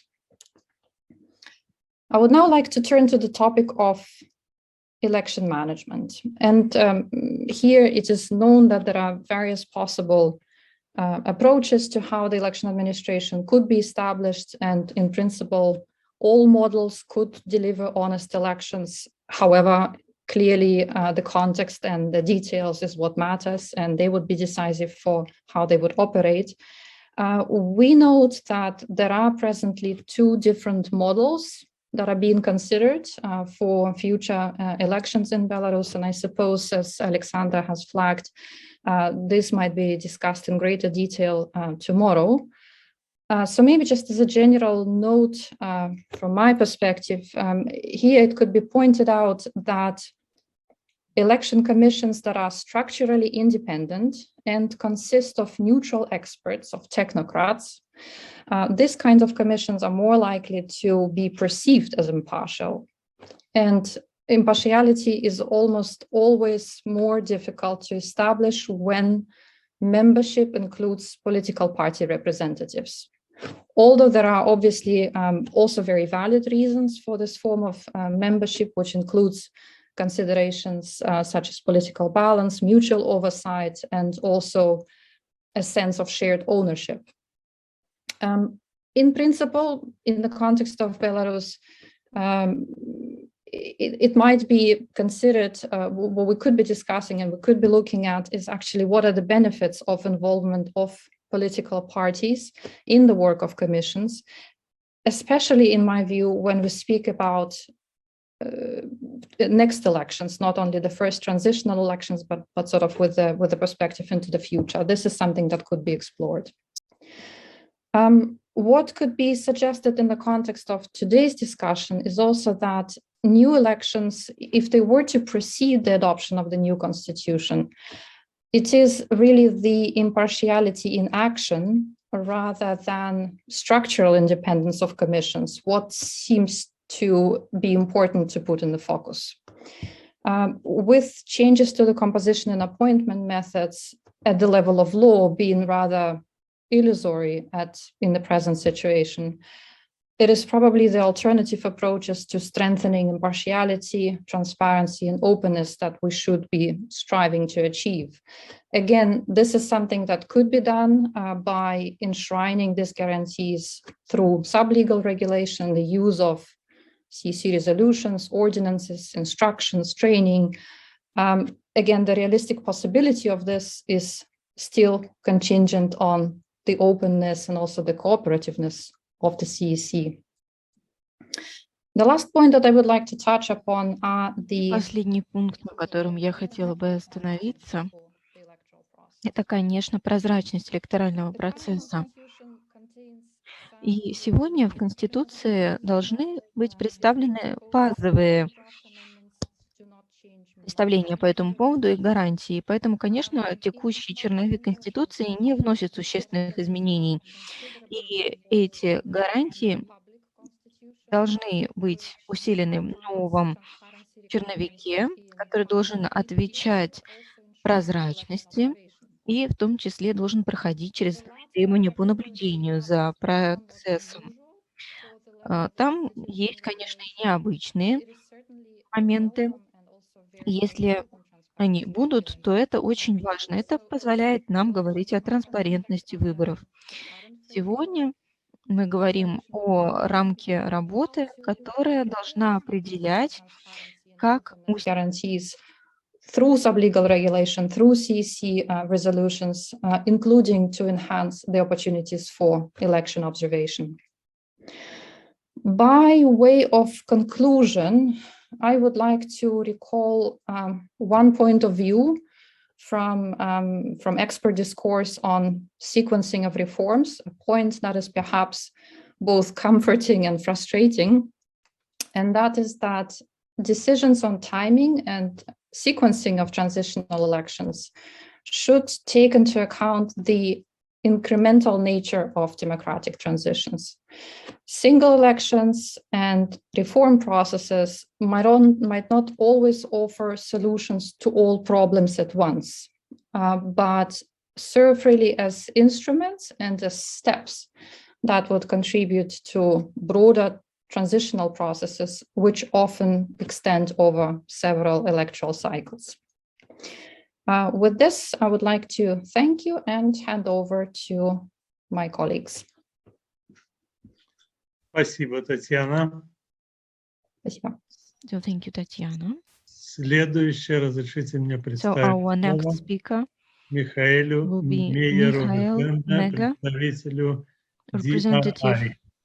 of the DRI. Пожалуйста, Михаил. So, Mr. Mikhail, please. Thank you very much for giving me the floor. Unfortunately, I have no choice. I can only speak English to you. I don't speak the other two languages. But I would like to thank already the translators. I think they've done an excellent job. I had the feeling that I could understand very well the discussion that we had until now. So thank you for that. Thank you also to the office of Sviatlana Tsikhanouskaya and to Alexander Schlick and to all colleagues from IFES, from IDEA for this event. And I will just make 4 remarks like Tatiana, also 4, it's a gold number perhaps for the short presentations on some questions of sequencing and the logic perhaps of constitution making bodies. And I speak here a little bit with our experience in DRI. We have supported constitution making in many countries, and while we follow a little bit also academic research on this, I think our insights are more based on practical examples and what we have seen in practice. And I think Lev Margolin has already pointed out that there is always this problem whether of logic. You could say, of course, you start with the constitution, and on that basis you do the elections, because you need a rule book. But one could make the exact other argument as well and say, well, first you need to have elections that legitimize anybody who wants to draw up a new constitution. So, as was mentioned already, it's a chicken and egg problem. In theory, in practice, of course, we never have a vacuum anyway. Any kind of political change takes place in some context. So we are not talking ever about a situation of a complete vacuum. I think it's just important to say that one solution that is sometimes chosen, and I think it's always worth keeping in mind, is the idea of an interim constitution, a small constitution, sometimes it's called, which just lays out some ground rules for a transitional period until a final constitution is drawn up. And one would do that in particular in cases where there are real problems in an existing constitution that have to be overwritten. And as Tatiana says, it's a bit open to argument whether actually the Belarusian constitution as it is could not, if implemented in much better faith and with a democratic objective, be still okay even for a transition process. If we think of scenarios, I think there are just two that are quite obvious in these situations of dictatorships or authoritarian regimes. And the one is that the regime collapses. And that makes many things much easier, of course. Then we have a wide corridor of choices, of things you can do to design a new system. It can also be tricky because of the many choices. It makes it, then it's maybe more important to plan for such scenarios. So I think it's really excellent that you are all thinking about these scenarios. And in that case, I think there's always a big question of momentum when people expect change and they want something to happen. And therefore, one needs to think of a process that quickly delivers on some key things in terms of freedoms and in terms of new institutions and a new political class. And at the same time, one wants to build something that is also solid. So I think that's a typical tension if one has this collapse. In these situations of collapse, I think the status quo, the legal status quo is not so important because often you have the whole of society behind the transition and the people make sure that the elections are done in an honest way because that's what they were going on the street for. Much more difficult is a negotiated transition when an authoritarian regime decides they need to make concessions because they are too weak. They need to change course for whatever reason. They start inviting in opposition and negotiate with the opposition. And then one is in this logic of negotiations. And I know already this was thought through also by many of you. There has been a 10-point plan, I think, last year, what to demand if there would be an opportunity to participate in elections, what would be the minimum conditions. We had an event also on that with some of you last year, and I think that too is very important to be clear about and to understand. And again, questions come in here of, is it the problem really the constitutional text, or is it maybe, as Tatiana says, the laws, the sub-laws, or simply the practice? That all is then important, I think, in such negotiations.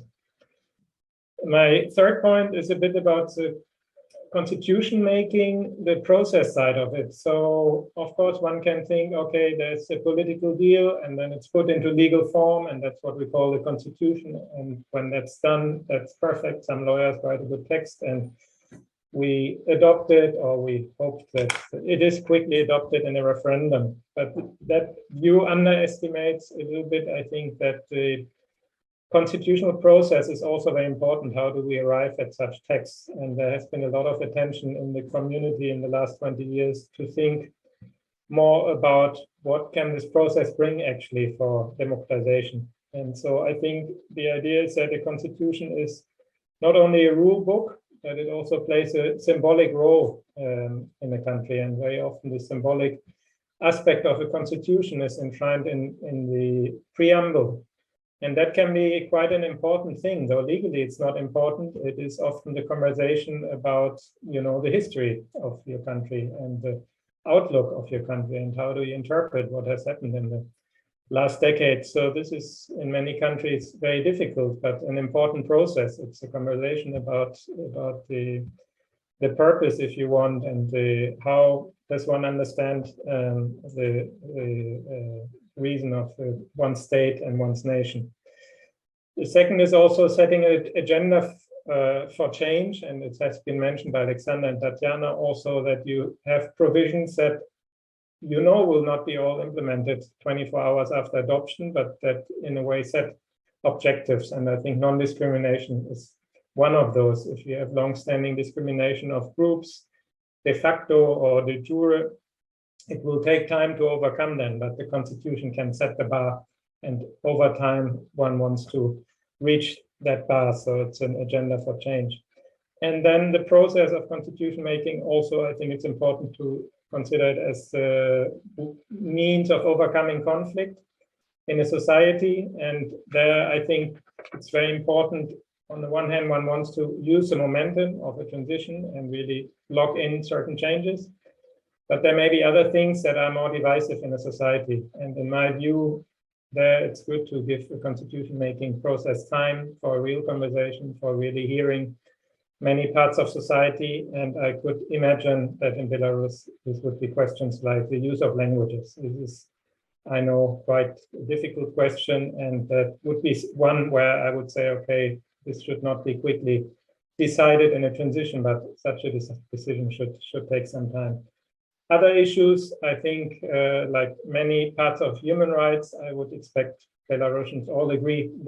So many have suffered now illegal detention and torture and all this, and I don't expect many people would argue about that. So I think one needs to think about this different levels of what the constitution is supposed to do and what it is supposed to solve, and that can inform our thinking of interim arrangements, long-term thinking, and what to do if the door opens to real change.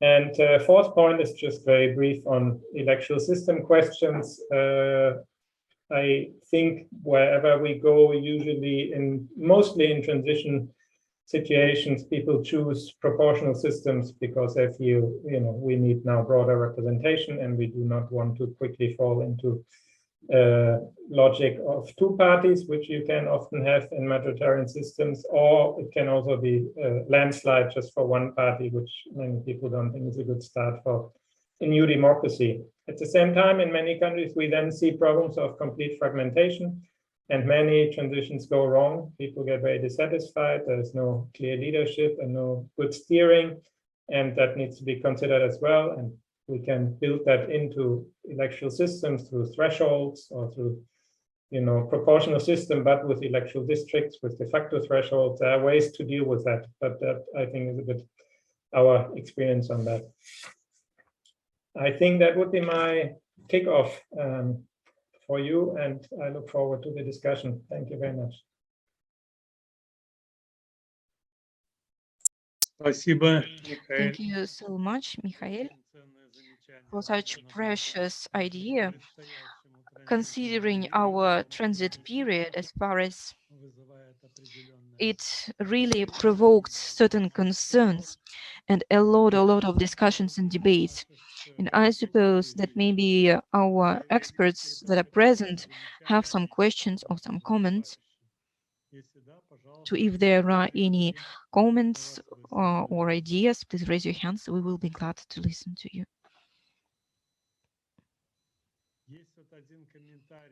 There is one comment in the chat, but I don't think if we need to comment on that.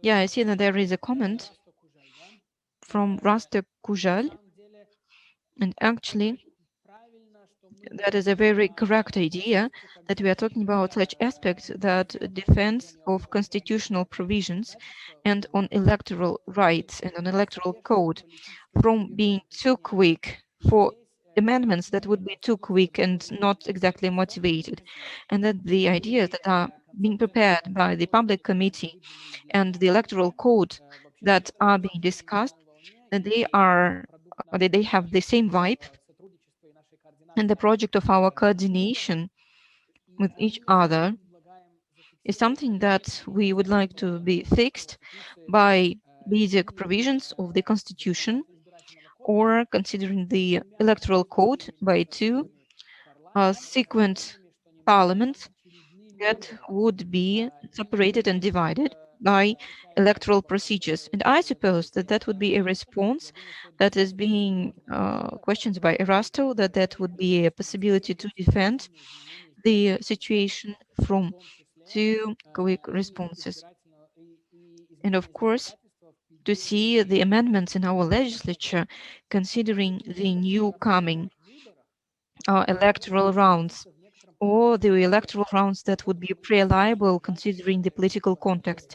So that is something that we tried to prevent, considering the code and considering the constitution.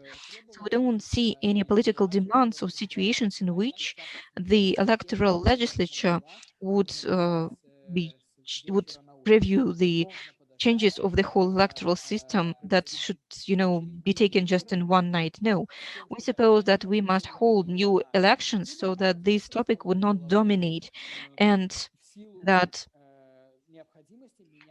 actually that it would allow us to amend the provisions that are needed to be changed considering the elections. But of course, we should not wait too long. And of course, there will be ideas that must be amended quite quickly and operatively, considering the preparations for the new elections too. Of course, some problems will be revealed and we should work on them. And so we should see what should be prohibited, what should be changed very quickly, and for what we should insist on, and with which things we should be very cautious. So this is my comments. Thank you. To Tatiana, you also wanted to say something? Yes, also a brief reaction from my side to the same point, to a comment from Rasta Kuzhal in the chat, but also as a way of reacting to a question that you posed, Lev, in the beginning of our conversation, and I think something that Alex himself also has alluded to as a question for consideration. To what extent is it desirable or is it appropriate to include, for example, regulations on the establishment and the functioning of the Central Election Commission in the Constitution, and to what detail should we be prescribing electoral procedures or requirements of transparency in the Constitution? And in this question, I have a very similar position to that of Alexander, is that we have to strive for an appropriate balance in this question. So it is definitely encouraged by experts in international law, but also in the field of elections, to fix really the fundamentals that are regulating fundamentals as they relate to the conduct of electoral process in the Constitution, because that serves as a guarantee against frivolous political changes and maybe a system being held hostage to a political decision making by key political actors. But at the same time, that indeed creates the risk of or prevents any necessary future changes that might be objectively required. So to Rasto's point, this is definitely a very helpful measure, and this is very welcome what we are seeing in the draft of the public constitution, draft of the constitution that serves as a guarantee for electoral stability, for the stability of the electoral legislation, that we would have certain fundamentals fixed in the Constitution, but indeed details of how the system functions. This is something that might be more prudently preserved and elaborated upon in the future election code, or also regulations as appropriate. Thank you. Спасибо. Thank you so much. So maybe there are some other ideas or comments, because I see that everyone keeps silent. So what I would like to say, just a couple of words on creation of the Central Electoral Committee.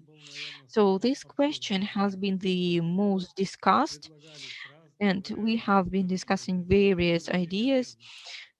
that were proposed by international experts, and we decided to stop at the very idea, which is quite political, and which is the party-based, considering the following issues. So first of all, considering the system existing, which is the presidential vertical, led to the situation when people have no trust towards the officials of any level, not only the officials who are literally officials.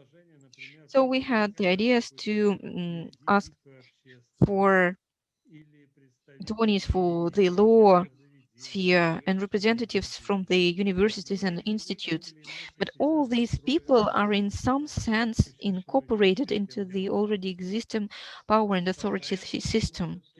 So we stopped at the idea that the system that exists now, that is proposed now when the central committee is being formed by political parties, it is at least something that gives the possibility to have the independent control after each other. So there will be no ideas like all the parties, will have a plot so that to falsificate the elections. That's impossible. Considering the further elections that will be held in future, I guess that this very system that is being proposed will also be something that will play the role of creating the stability of the electoral system, as far as some parties will make the part of the parliament, some will not, but in some sense they will all participate in this electoral procedure. Thank you. Alexander, the floor is yours. Yes, thank you so much, Oleg. I guess that would be one of the major topics for our further discussion tomorrow too. From my point of view, well, honestly, I think that we must be very, very cautious about involving people and forming the committees. I think that we may discuss having different approaches for central committee and the committees on local levels and regional levels, but even today I would like to doubt some theses that are underlying the approach on participation of the electoral committees. So the practice shows that everything is not that smooth and good at parties controlling each other, as far as most political parties in free countries do not participate in the committee's work. So we are talking about the proportional representativity or even the shifted proportional representing, we will see the same problem. We will see the same political issues. So most parties will always not like the way they are represented at the committees. They will all suppose that they don't have enough places. And that would be something that would make us doubt the honesty of the elections, as far as the interests of the parties were not defended correctly and represented correctly. The second thing, considering the representativity of parties at the committees, that is the possibility of controlling each other. So if we see the amendments to the code that we have prepared, we are responding to this argument with following. We don't see the necessities for the parties to be represented at the commissions like members of the committees. And if we are talking about the observing institution and the commissions that would control the committee's work, it would be not something that would allow them to be members for these committees. The members of the parties can be observers, or they can be representatives of the parties, while the committees will work and have the access to all the materials and documents. And at the same time, they will be controlling the committee while not being the members of the committee. Why? Why do I suppose that parties are not supposed to be members of the committees? Because, and we can discuss that tomorrow too, that's for sure, but I suppose that this fight for the votes might be the fight for the bulletins. No, the parties should work in political war, political fight, but electoral procedure is administrative. So our legislature should not view electoral procedure and its organizational part as kind of, this political fight or political confrontation. No. So if we take a look at that pragmatically, the transition periods are being characterized, and that is historically analyzed, and that is the passage from the domination of one pro-democratic power to its separation to a huge number of small pro-democratic powers that start fighting each other, which is just fine. And I suppose that that's a risk that one powerful pro-democratic movement can firstly get the majority of all the votes, and that is, a huge desire to control the whole system. And while this separation, while this division, we will see that the whole political power movement that was dominating the committee will start, choosing who will have the power, and that would lead to the fact that commissions will not be organizing the whole procedure by work for their political movement. So if we consider the fundamentals, I would say that we should appeal for creation of new ways to form the electoral committee that would not impose the work of parties like that, but to guarantee their participation as observers of the committees. Yeah, thank you so much, Alexander. I personally do not see a danger of that. I don't think that we will have one pro-democratic movement that's, seen already now, because it is not something that is going to become like that. And I suppose that it doesn't mean that the members of these parties would definitely be the members of the committee. No, this can be people that are delegated from the parties. So this can be lawyers or experts on legislature aspect of elections. But the most important issue that arises here is that by saying no, you must say yes. So if we want to find a certain optimal idea of forming the committee, let's find it. As far as we have been working that at public committee for 6 months already, but all the options were declined for certain reasons, even the ones that we have been proposed by international experts, and we asked them to help us, like offer us some ideas that would be optimal for forming the electoral committee. So, Mikhail, please. Yeah, just briefly, because I know you will discuss that tomorrow as well.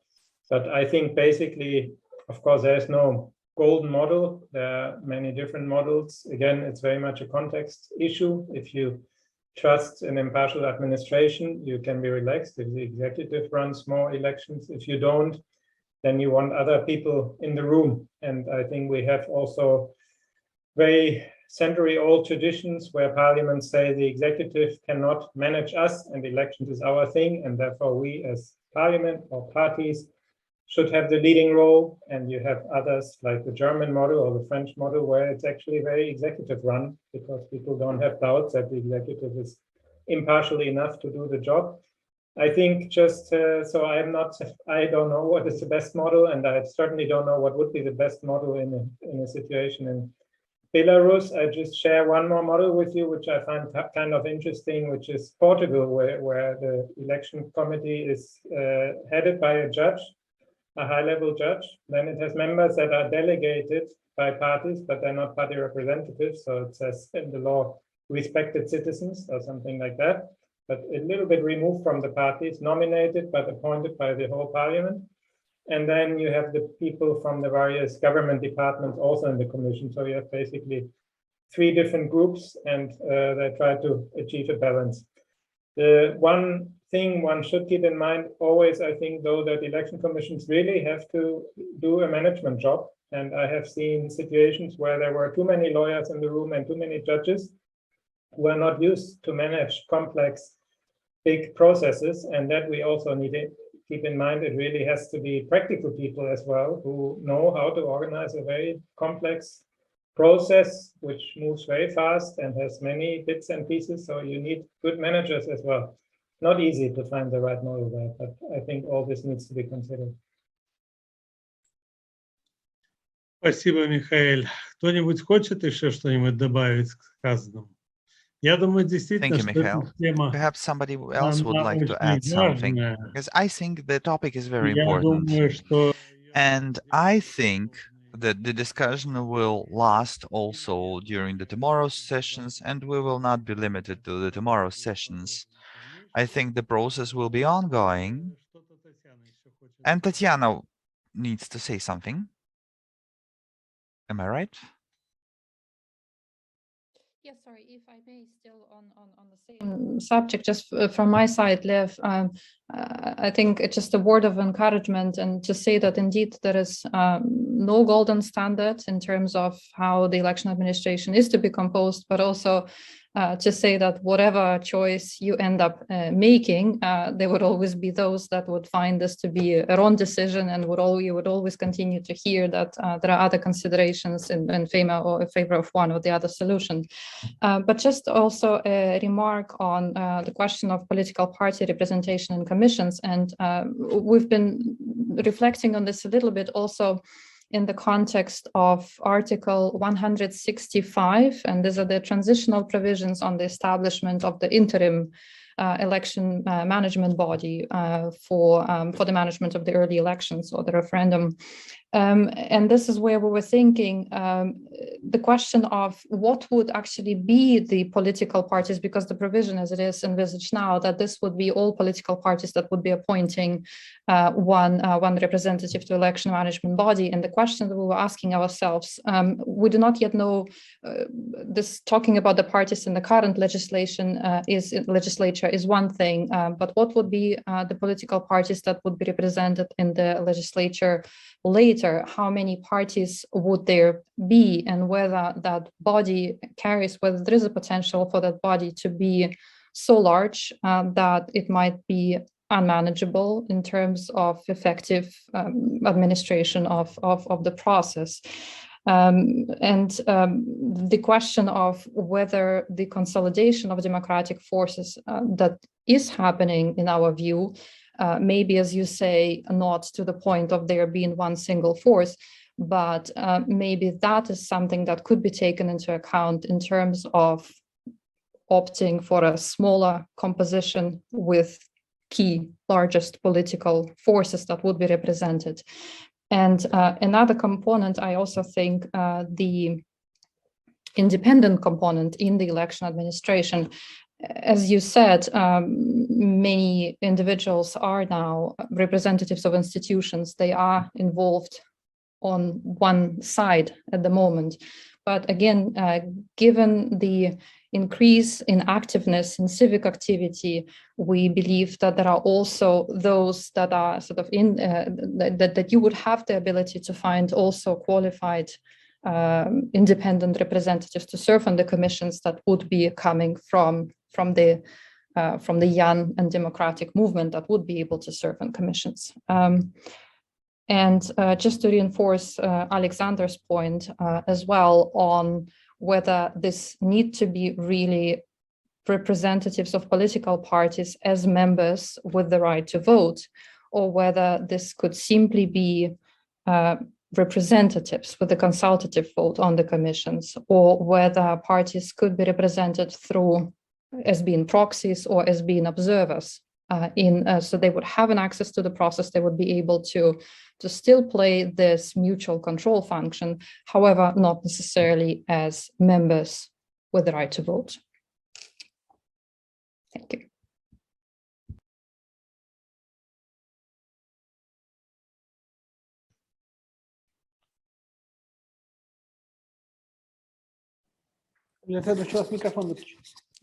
I think you've turned off your microphone. Yeah, there is the eternal problem. You just forget to turn it off, then turn it on.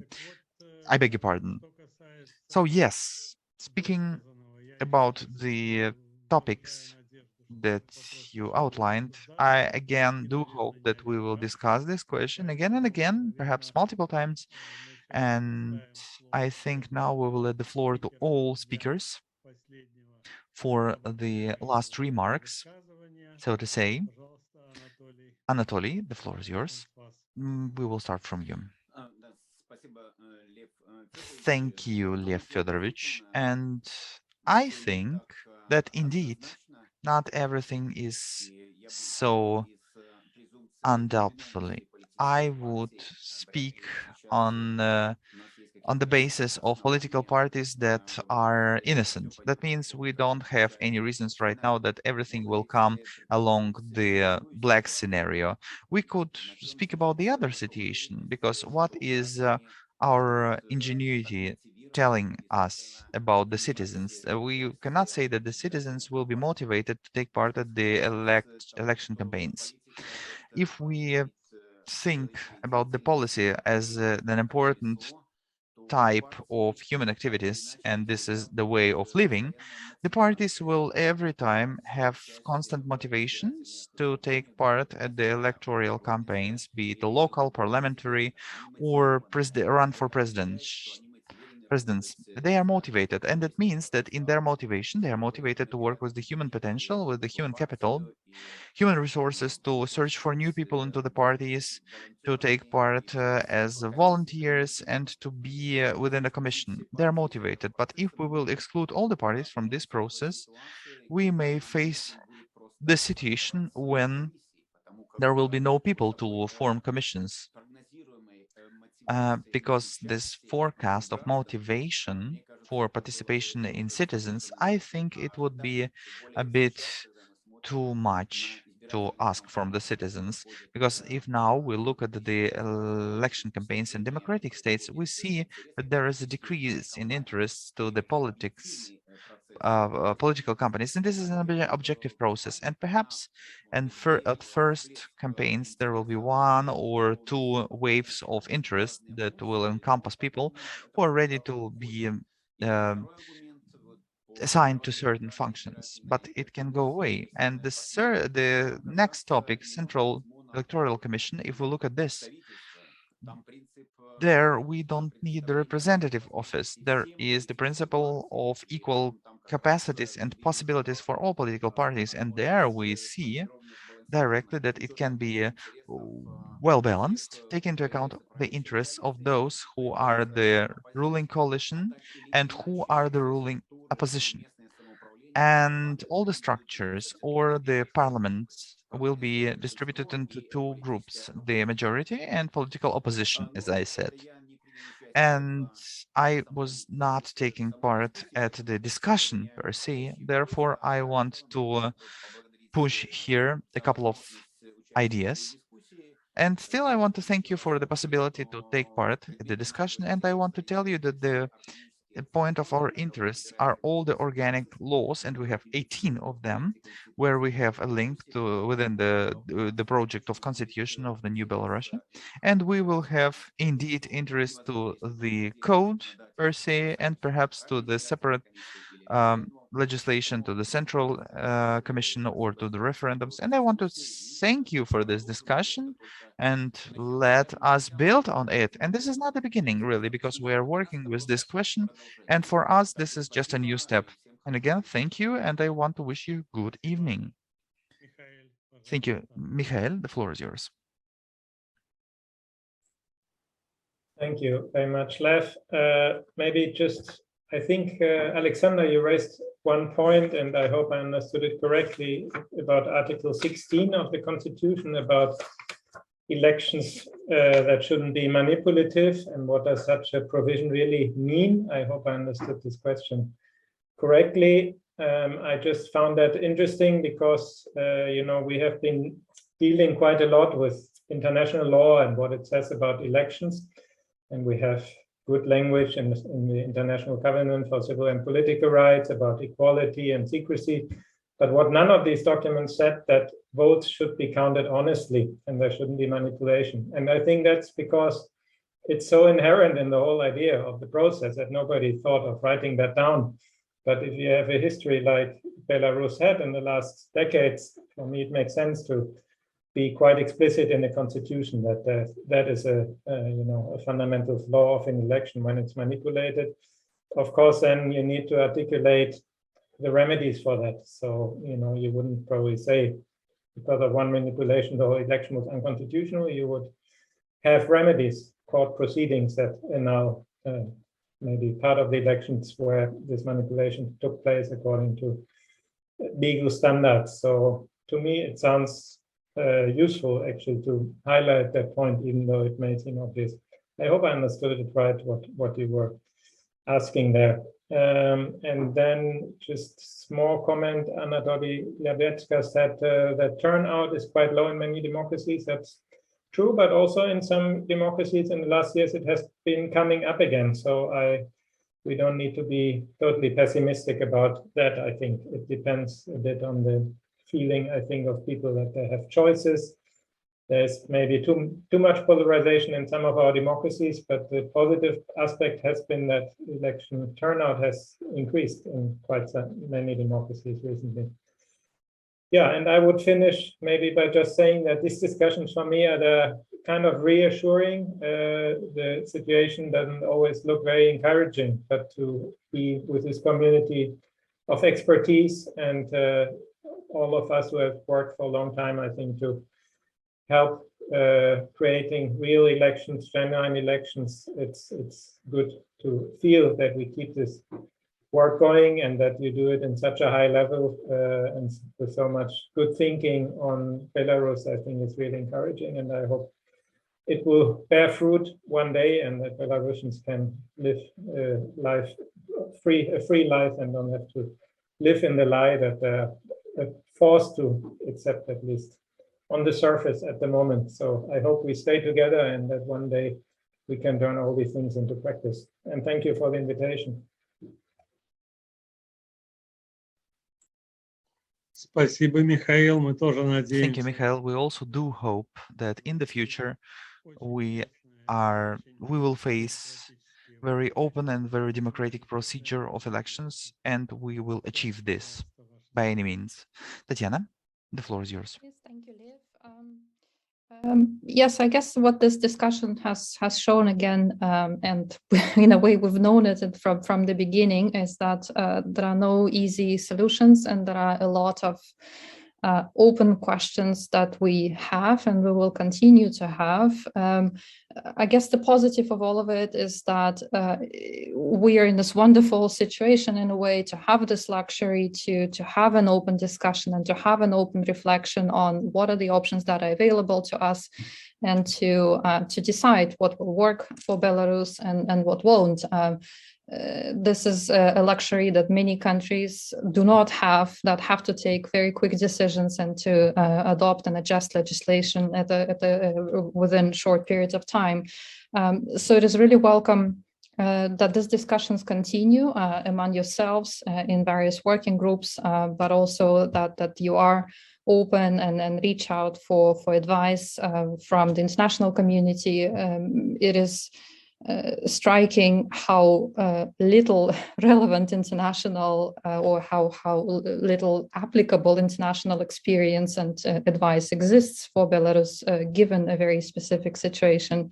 And obviously you as drafters are in this very difficult situation of having to make tough decisions on the basis of what you have. But we certainly wish you all the best, and we are convinced that the right decisions for Belarus will be made as an outcome of this process. Thank you. Спасибо, Татьяна. Я думаю, Thank you, что Tatiana. I think that yes, indeed, at all the negative moments within our Belarusian situation, there is one positive moment at least, that in many things we don't have to invent a bicycle for the second time. We try to use the international experience still, and shall we have any complex situations, we try to solve them within the discussion, cooperatively, taking into account different opinions, different aspects, and I think at the end we will find out an optimum solution. And at the end, I will let the floor to Alexander. as the presenter and as the facilitator also to sum up our 2 days meeting. Thank you, Lev Fedorovich, for your role as moderator. And as of now, I will refer to the discussion of this session at first.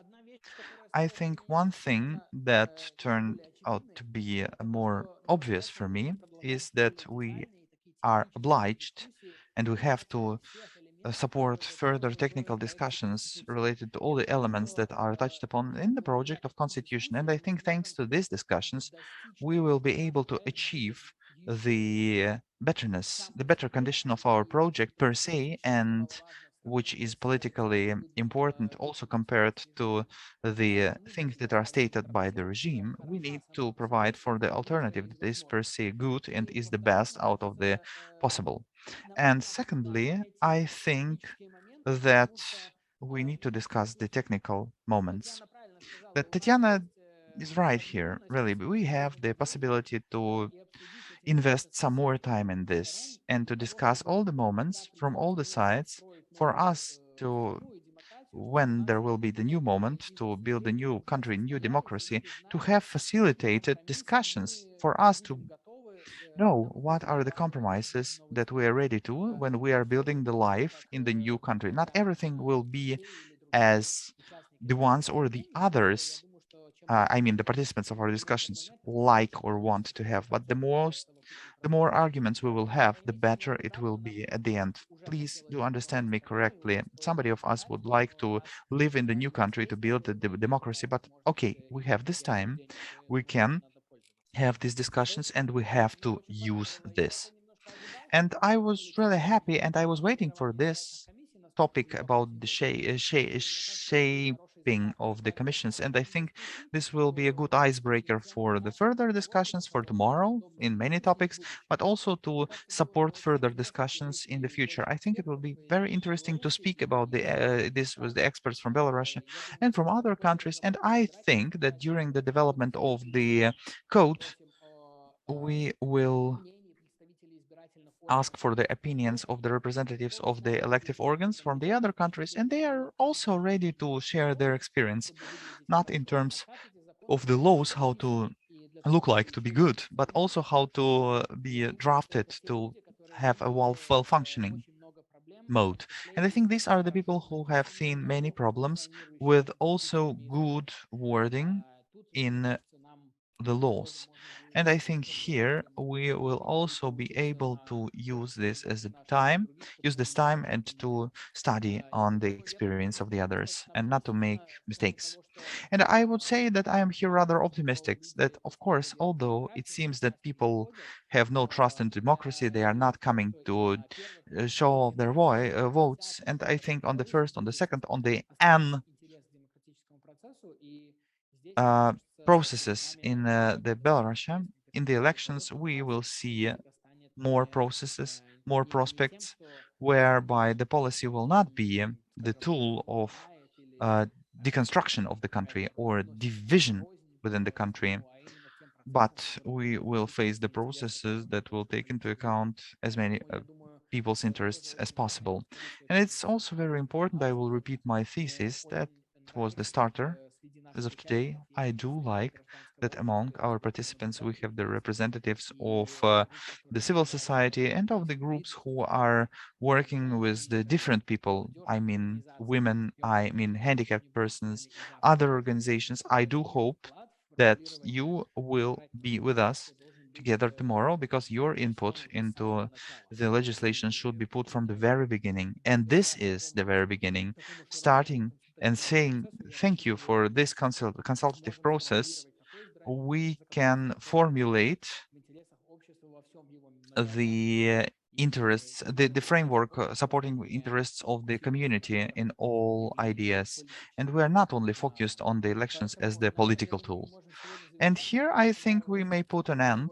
And I really liked the thing that we that we were speaking about one concrete topic, and this is showing that there is the necessity in these discussions also in matters of constitution, and I fully support the idea of the fact that we have to further on formulate the main laws that are described in the constitution. This is a good idea. We don't need to push a pause button or stop button on this work, and I think these discussions will be backing up the development of the laws, because it's very good to have a huge team of people who see huge prospects, but I think we need to come to these low profile discussions, narrow profile discussions, even if they are not inviting the many people who are looking at us discussing this, but they are more the tool for the experts who are people of the interests. And I think that the interested people, the experts, or the people who want to be experts in this topic, there will be more of you.